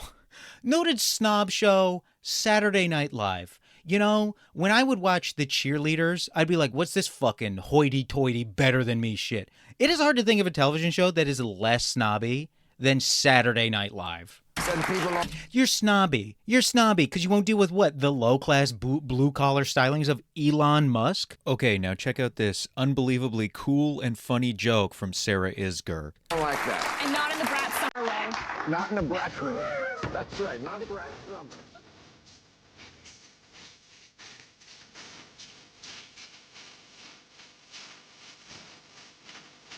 Worm of the week is Sarah Isgur. Not in the Brett Summer way. First of all, Sarah Isgur, you're fucking horrible. You're so fucking bad. And the fact that she has a job in media just goes to show, once again, if you were right-wing, it is impossible to know. I used to have this thing, I still have it. I have this thing where I think it's impossible for a man to actually know if he is good with women because the bar is so low. Essentially, the curve has been thrown. And so there are basic levels of just regular basic decency that are considered great qualities for a man to exhibit. And this is the same thing. It's the right is so fucking terrible, so unfunny, so bad at writing, at media. They're at a point where they don't need to be able to do anything well and they can have huge careers in media. It's impossible to know if you're talented and you're a right-wing media figure. You can't know. How could you possibly know? Because so many of the people who do it are so bad at it and are rewarded so handsomely. The overwhelming majority of them are so bad at it and rewarded so handsomely for doing it. How could you ever be sure you're good at it? Maybe you're just fine, and so people think you're one of the greatest. Maybe you're subpar, and people think you're really good at it. There's no right-wing media figure who can claim to be good at writing, TV appearances, talking, thinking, because the bar's so low, it's impossible to judge. Look at the dating numbers. This is it. Liberal women won't be friends with, won't date a conservative man. It's not good for our society if you've replaced religion with politics. So she is a brain dead moron. This shit. There are liberal women say they won't date conservative men. Dude, yeah, because they don't share any values. A friend of mine was saying he will get messaged by women on dating apps to be like, oh, you say this, you don't want to date this in your profile. You know, you get a lot more matches if you change that, if you were a little more open-minded. And it's like, I get matches with people I don't like. Why would you date someone who you don't trust to have your best interests at heart because their politics reflect that they don't? Like, that argument I'm making is so old and has been said so many times because this fucking shit, this has been said since, like, what, 2018? This has been repeated over and over. This fucking hack is so fucking lazy. She is on here just, like, drooling garbage that we all heard and have dismissed. I was aghast when I heard this. I couldn't believe I was hearing this again in the year of our Lord 2024. Also, John Heilman has not spoken for like 10 minutes at this point. Because this is also fucking stupid. It's moronic. And I don't blame somebody if they just check out. I mean, they just keep, they won't talk, we won't talk to each other. We won't talk to each other. I mean, are conservatives aren't open-minded. It's just, essentially, it's just whining that like, hey, you should give me everything I want always. And if you don't, you're not open-minded. And they just, the big thing about this, and this would not be quite so egregious, they're just constantly the left. So obviously it's annoying to just interchangeably say the left when you're talking about Democrats. Famously, the Democrats are not all left-wing. Famously, you can find a lot of Democrats online who love to dance on the graves of the left every time we have a shot at real power crushed. They love that. Liberals love that. Fucking perverts with globe emojis in their names on social media, they love to tap dance on those graves right before they have to flee the country because of things that were found on a hard drive they thought was hidden better. There is no one who is left-wing on this panel. So they are just constantly talking about what the left thinks, what they think, what they do, what they think, these things they do, these things they think, what they say, how they act. There's no one from the left here on this panel. So how can you claim to be, you're talking about how they're not open-minded and they won't have conversations. You aren't having this conversation with anyone there to actually talk about why you might be wrong. You don't have anyone there to have this conversation with. You're just saying whatever you want with absolutely no pushback about an entire, like a huge chunk of the political spectrum in this country. And you're like, they're so closed-minded. You're so closed-minded, you won't even have this conversation with someone who might want to have the actual conversation instead of just being like, liberal women say they won't date conservative men. Yeah, no fucking shit. I won't date someone who wants to kill me. There are a lot of people I'm a bad example. I had low self-esteem and no standards, but that wasn't good. That was not a good quality that I was willing to go on dates with so many people I found like abhorrent for different reasons. That was a problem I had for a while. Okay. At the end of this campaign, the Harris campaign spent a lot of time trying to talk to, like very publicly to the chagrin of a lot of people on the left, trying to talk to Republicans. They went around, people got mad at her for spending so much time with Liz Cheney, going to places to try to talk to Republican, former Trump voting, suburban women. That was a core part of their strategy. Did not work at all. And not give them any concessions on policy, again, not tell them that. But the notion that they were just standing. Shut up. Shut the fuck up. Let him fucking talk. Jesus fucking Christ. And she knows Bill Maher won't do anything about it because she's fucking kissed his ass all night and sucked up to him. Calling all these people Nazis or something is bullshit. They didn't do that. They did a different kind of strategy. Oprah literally said the night before that there wouldn't be another election. Who cares what fucking Oprah said? He's talking about the Democratic Party and their messaging and how the left was actually angry with the messaging. He's 100% correct. And he is actually here and he is actually talking about events that happen, not just like the left won't do the left. You know who does that? The left. The left does that. He's here and he's like, here's what their messaging actually was. And nobody can push back on it because he's clearly right. She campaigned with Liz Cheney for like 2 weeks. And the left did fucking complain about it. And they were right. Congratulations. And And then Sarah Isgur is like, Oprah the night before the election. No one's fucking talking about Oprah.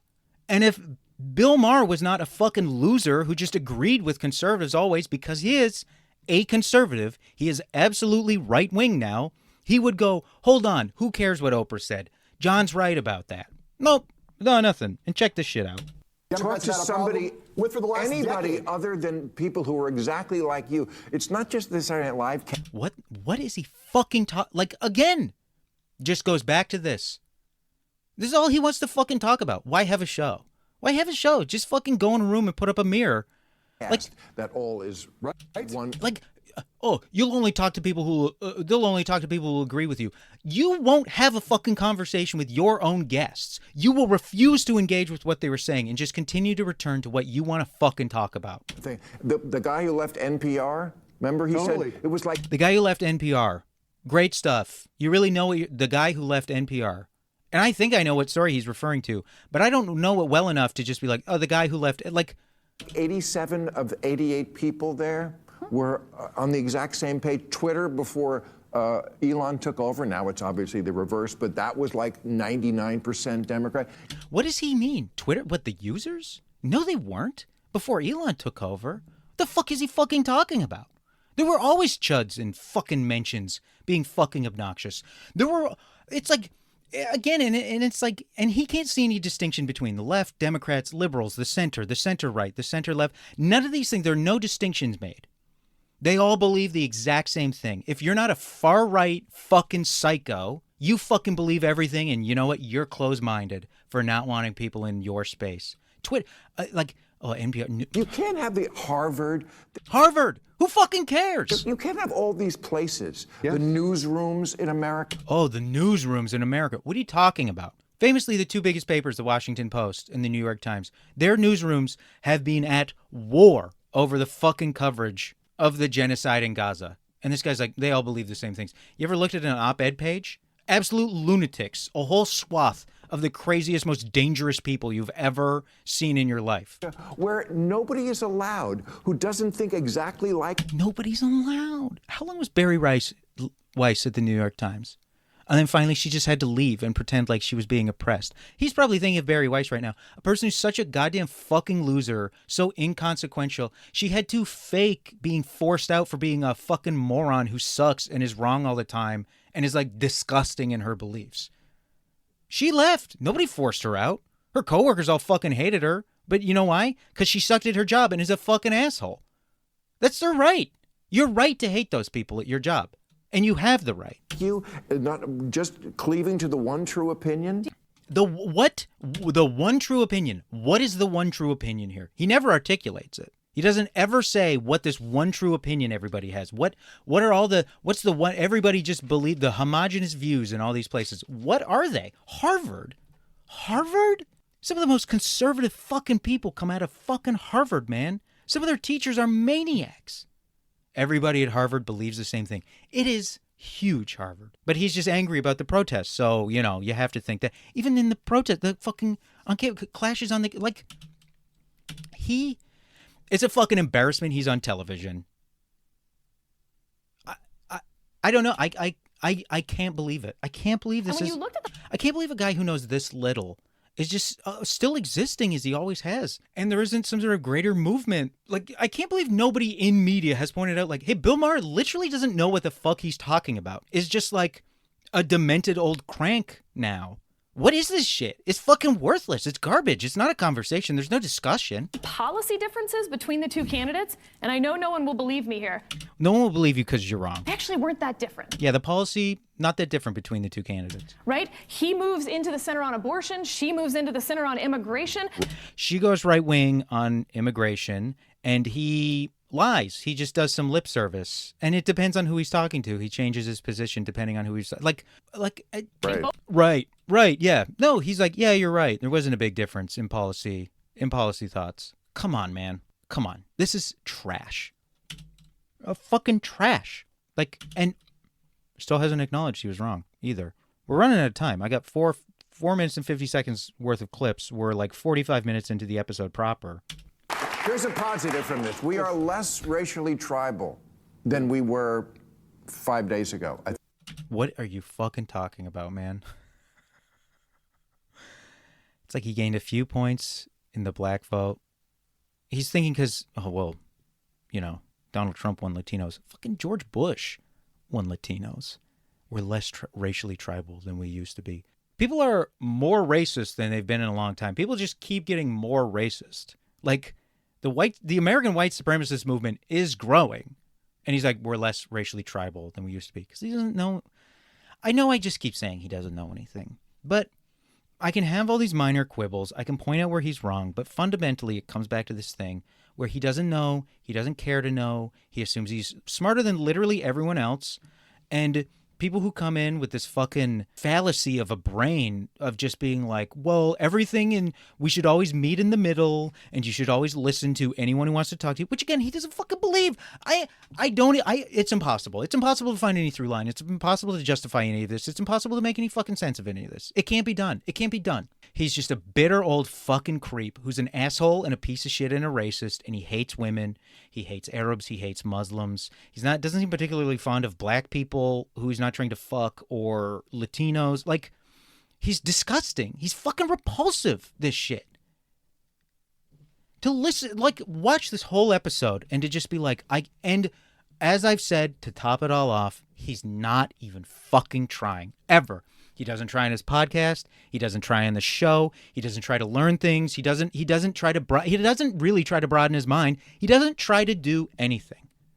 He can't even roll his own fucking joints. We learned that on the Bella Thorne Club Random. He can't roll his own fucking joints. And this guy's going to be like, I'm Dr. Weed. And he's like, could you please roll for me, Bella Thorne? There's just simply no God. But here's the best thing I've heard about this recently. My friend Mike Murphy, a never Trump Republican, who said, maybe it's time to stop calling Hispanic Americans and Latino Americans, Hispanic Americans, Latino Americans. Let's just call them Americans from now on. And I mean, have you ever heard anything dumber in your entire life? Like, for all the complimentary things I had to say about John Heilman's Mayo, whatever the fuck, it's all got to go out the window when you say something like, and you know what I think is great? A friend of mine said to me, instead of thinking of them as Hispanic Americans, Latino Americans, why don't we just think of them as Americans? I thought when he was saying that, he was going to go, instead of thinking of this wide swath of people as just a homogenous group, why don't we, it's like if you're black in America, it's much more likely that you belong to more of a monoculture, because African American is a group of people. It's not like they came here. They very famously were not able to bring their cultures with them when their ancestors were brought here.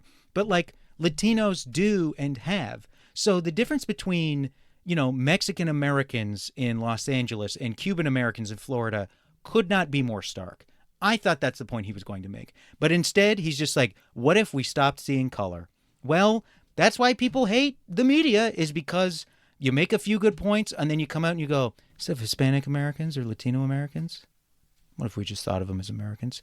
Well, because for the purposes of voting, we break them down into demographics so that they can be targeted, and you can see where the groups are. Also, racism exists. Also, people are racist against them.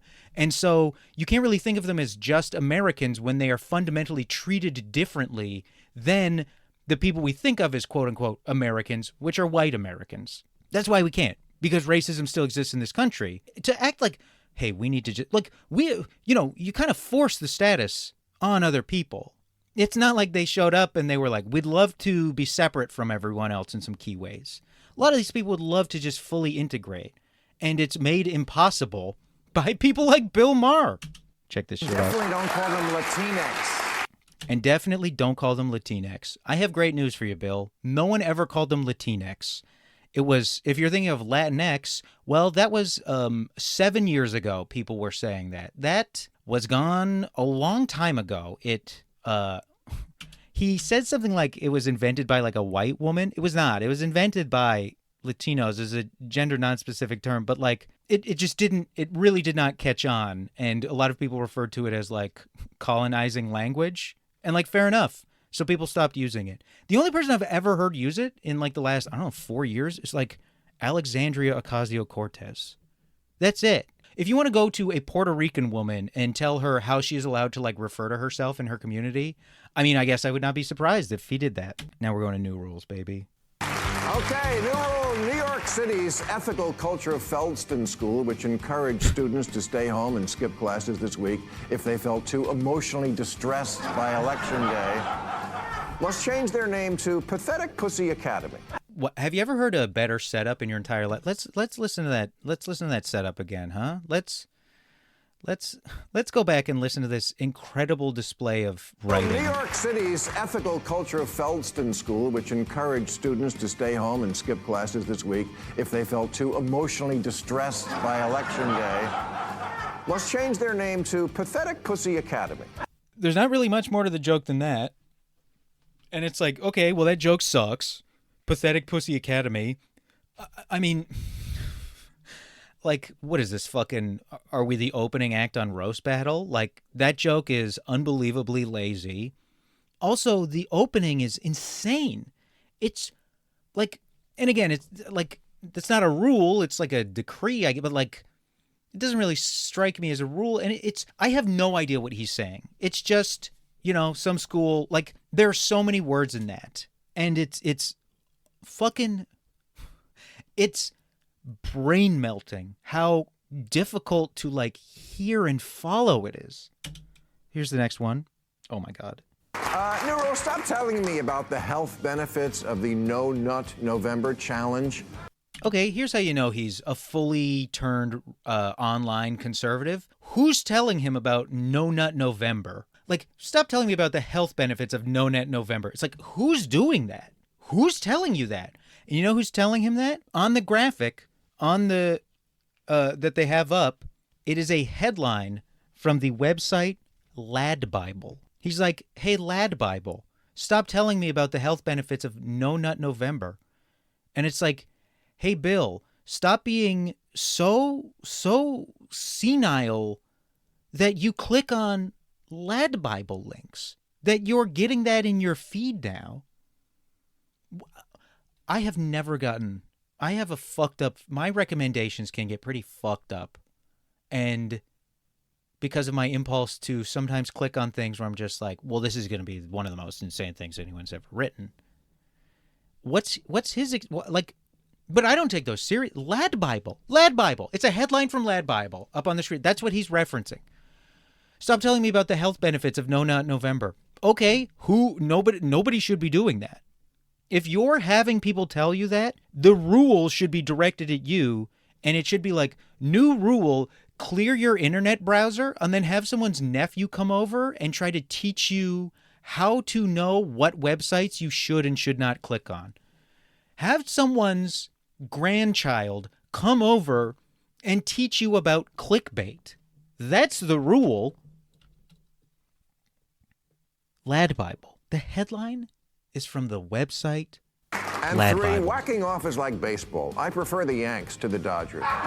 That's a fucking terrible joke. And it seems clever initially if you're dumb, but what do you mean? I prefer the Yanks to the Dodgers. Yanks I get. You're fucking yanking on it. Are you dodging jacking off? What do you mean you're dodging it? It's not a description that makes any sense in this example. You're not doing it. You're, I don't know, exhibiting. You're not dodging it. It's not coming at you. What are you dodging? What are the Dodgers? What does the Dodgers refer to in this? And don't just say, like, not whacking off. Obviously, that's what it's meant to refer to, but it doesn't make any sense. Fuck. Thank you so much. I'm very proud. Thank you so much. I'm very proud. Well, you're an embarrassment to the human race if you're proud of that. That unbelievably bad. And maybe he's being kind of facetious. He probably is, maybe, but, like, awful. Really, your response to that should be, please do not applaud that. I need to believe my audience has better taste and higher standards than that. Please don't do this. And then they'd be like, ha, ha, ha, ha, self-deprecating and kind of making fun of us. But instead he's like, I know, right? Nero, with all that's going on right now and all the stress, don't hit me with a headline like Putin's exploding sex toy terror plot. I mean, that's one of the worst written rules I've ever heard in my life. It's so complicated.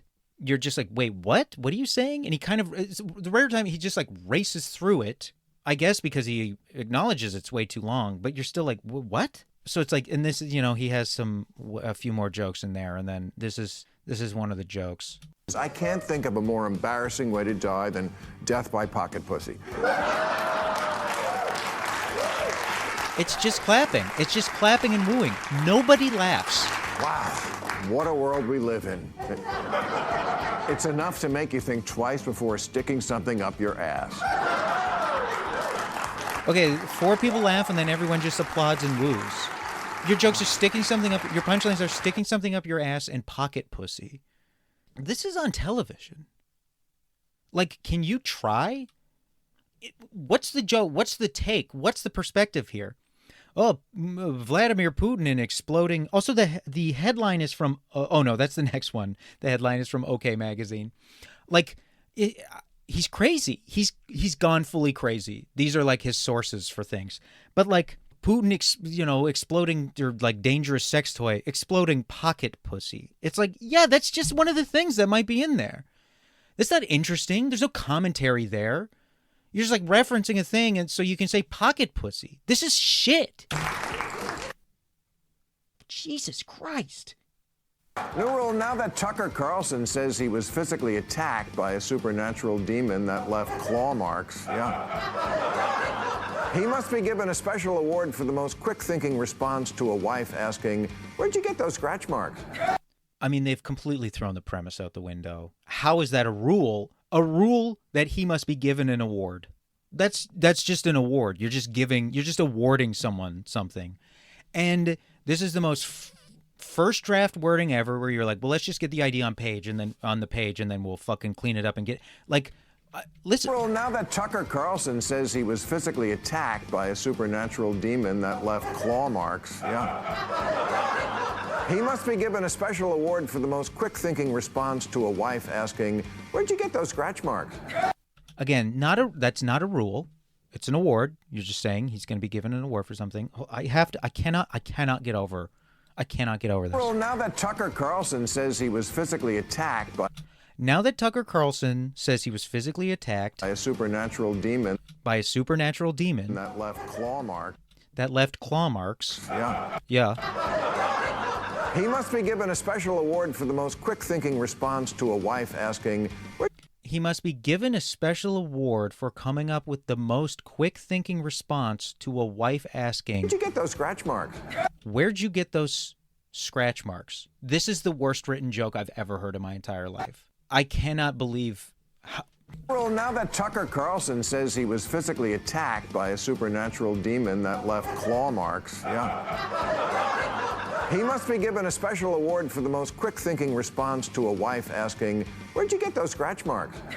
I mean, a more of a take would be that he ruined that possible lie by just saying it like that, but again, it's like a rule. I don't know. I'd have to sit down and like beat it out on paper. It's like new rule. This guy who said 10 seconds go by must be given an award for another incredibly like wordy and clumsy sentence.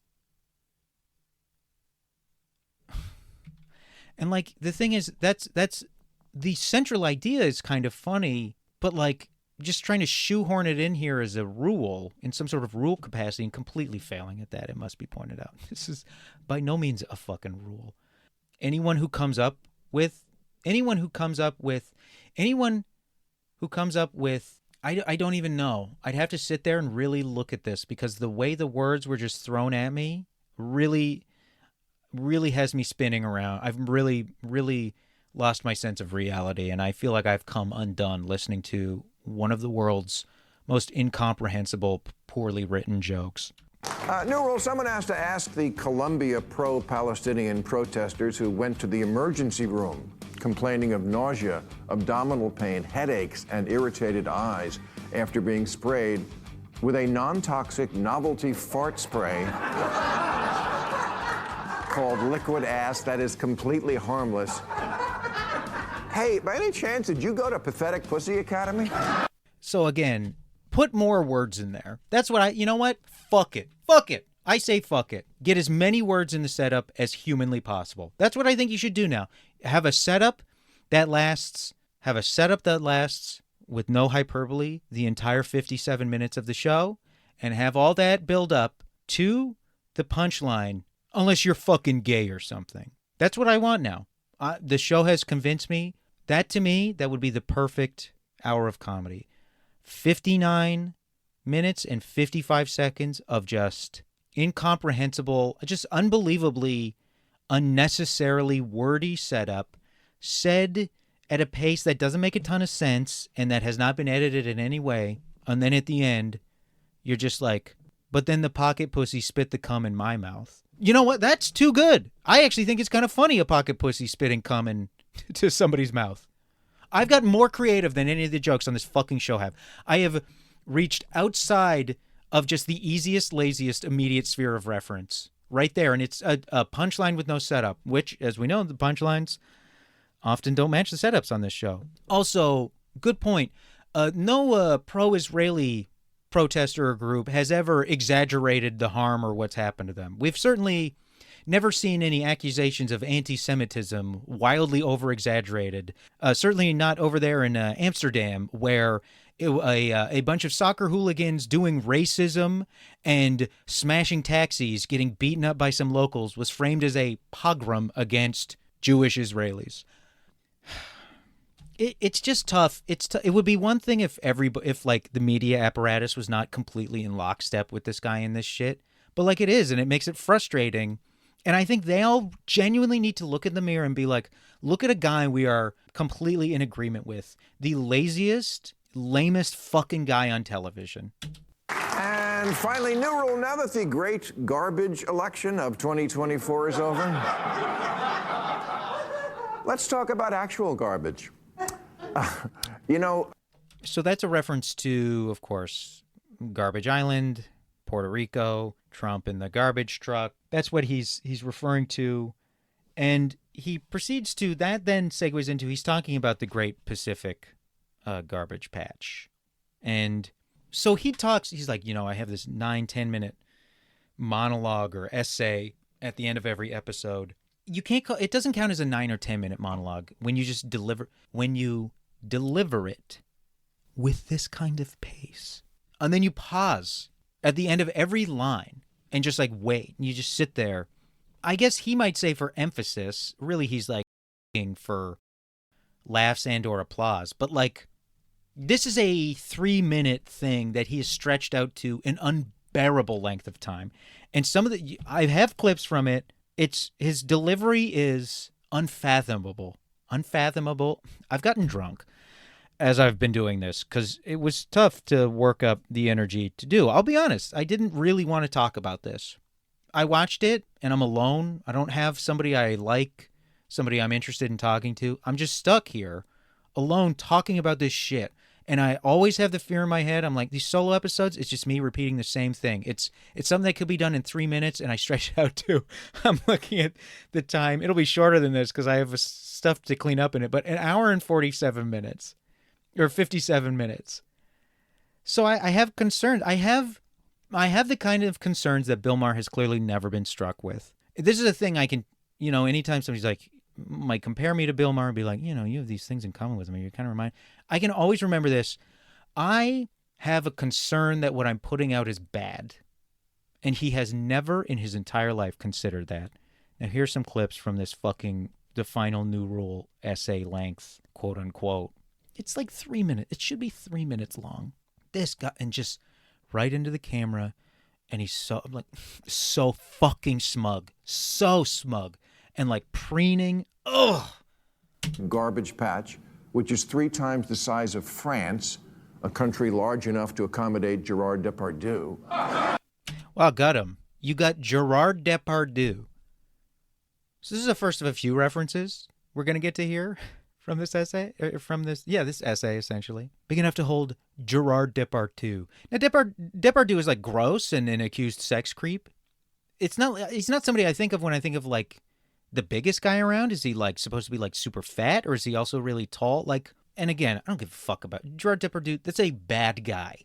But, I can't even tell really what his general target is here. And if it is supposed to be like, a shot at Gerard Depardieu's weight that's just not someone I would ever think of for this kind of joke, which hopefully I would not write. But like, that's Gerard Depardieu, a man who has not been in an English language film, I don't think, for decades.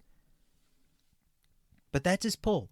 Like, Gerard Depardieu, the thing I think of is My Father the Hero, bizarre film, or the time he like just took a piss in the aisle, I believe, of a plane because he was so fucking wasted. And they're not actually islands. There's nothing in them big enough for Kate Winslet to float on. Okay, second reference, that was 27, no, not 20, 20 fucking 27 years ago, 25 years, over 25 years ago, at least. That's his second reference for big enough for Kate Winslet to float. That's this, okay. There's an iconic scene, remember this in The Graduate, where The Graduate. Gerard Depardieu, Titanic, The Graduate. And it would be one thing if these were sprinkled in with other more modern references. They're not. There's one more reference coming up. So all of these references could have been done on an episode that I'm covering normally, back from 2000. All of these references, the Titanic one would have been a little more timely. They all would be exactly the same. Other than Titanic, they'd all hit exactly the same way. Benjamin gets some advice about his future. Also, weirdly, he plays a couple clips during this segment, and he doesn't ever play clips anywhere else. I guess he played the commercial. But, you know, Okay, so he makes a reference to Kim Kardashian. I forgot to pull the clip. Makes a reference to I think the Kardashians specifically. That's the only reference he makes on the whole show, like pop culture reference he makes on the whole show, that he could not have also made in the second season of Real Time. That's how completely out of touch this guy is with reality. And that reference he knows because it is impossible to escape. Much like the 2 years leading up to an election, it is impossible to escape the election. It is impossible to escape the Kardashians culturally. So he has no choice but to have it in his mind. So I will give him credit for using a reference that is at the earliest 17 years old. So 2007 is when Kim Kardashian rose to prominence. But that's it on the whole show. And then here he... frog in the proverbial slow-boiling pot isn't getting any younger. And now he's referencing, you put a frog in a pot of water, it'll jump out if it's boiling, but if it's cold and you just slowly turn it up, it won't realize and it'll let itself get boiled. That is so unbelievably not true. And if you drop a frog into a pot of boiling hot water, it will probably be scalded to death. So you could just drop it in there. I don't really think it could get out if you drop it in a pot of boiling water. But he's, again, he knows so little. He's like, that must be true. The frog in a pot of water thing, that's probably true because I read that in an email that was sent to 4,000 other people. And I was supposed to pass it on to 4,000 other people. But that seemed really clever, so I bet it's true. Makes an Ozempic joke that makes no fucking sense. Hey, look, there's your Chobani Greek yogurt. So he shows a picture of like all the garbage that gets dumped in like rivers in southeastern Asian countries. Saving the environment may not sound sexy. Dude, rehearse. You fucking lazy slob. Rehearse your shit. Greta Thunberg made sure of that. Why? I know why. It's because she is opposed to Israeli apartheid, so he hates her. But, she was a 16-year-old girl when she rose to prominence, and he's like, she's fucking...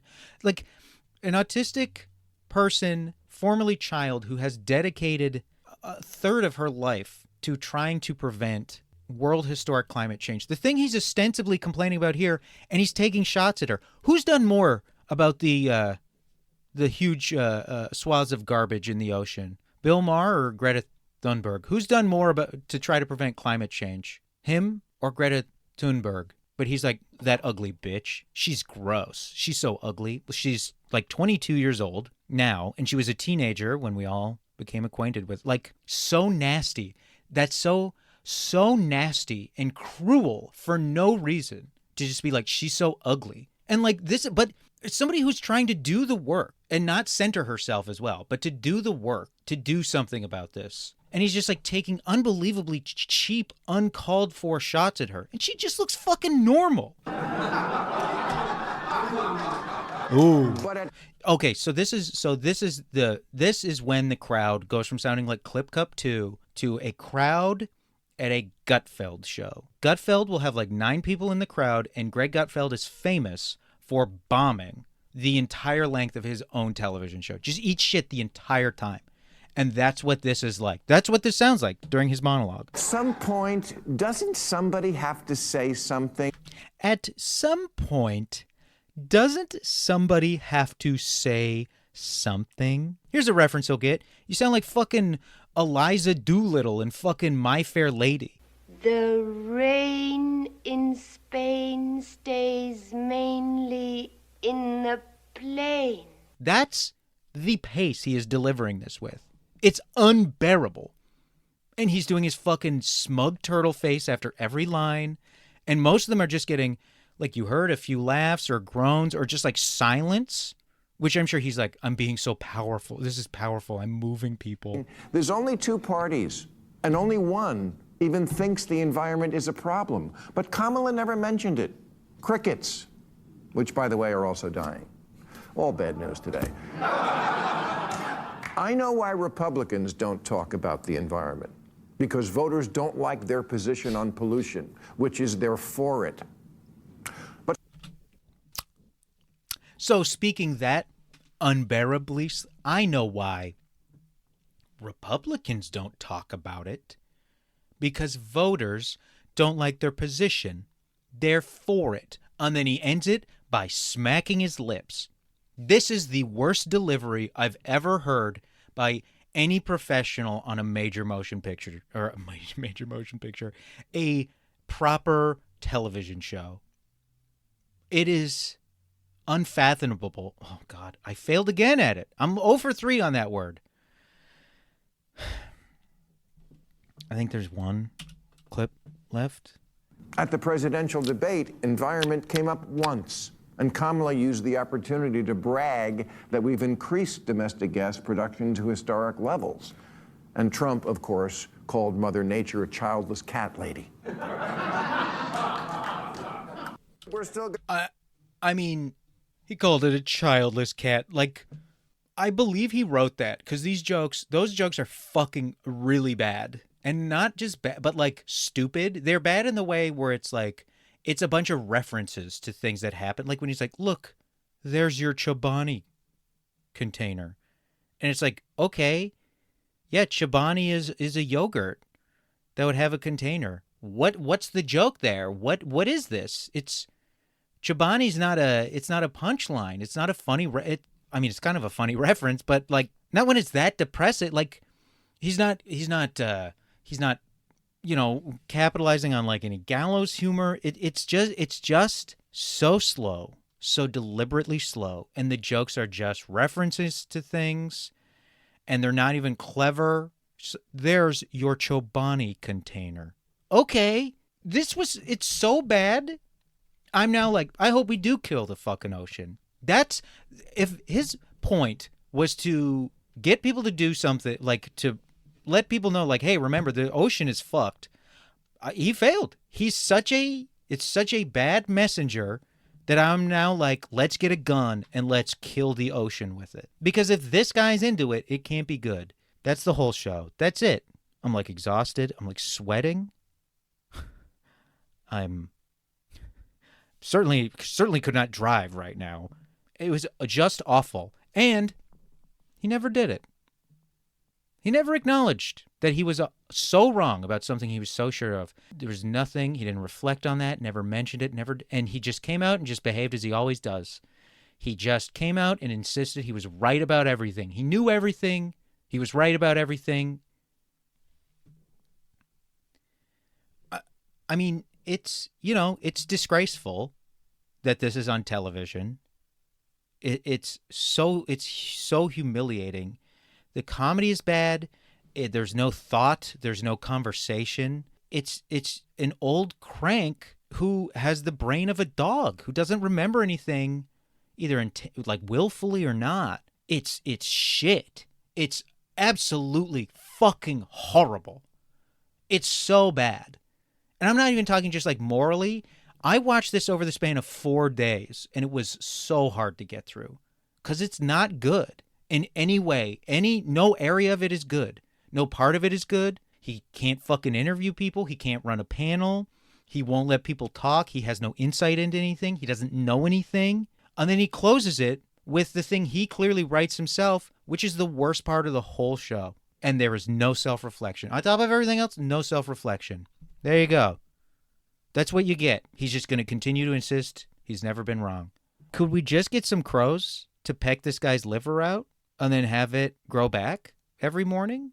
That's the only punishment I see truly fitting for this guy at this point, is to just, because he himself is just, it's like, oh yeah, you love to be fucking cyclical like that and just do the exact same thing constantly. Well, here you go. It's your punishment for always. Prometheus is like, yes. So that's it. I'm demoralized. I'm deflated. Thanks so much for listening to this. I'm sorry. It's just, I keep coming back to this. I couldn't believe how fucking bad this was. Please, take some time to rate and review if you'd like. Over on the Patreon, a few of us are in the chat. We talk.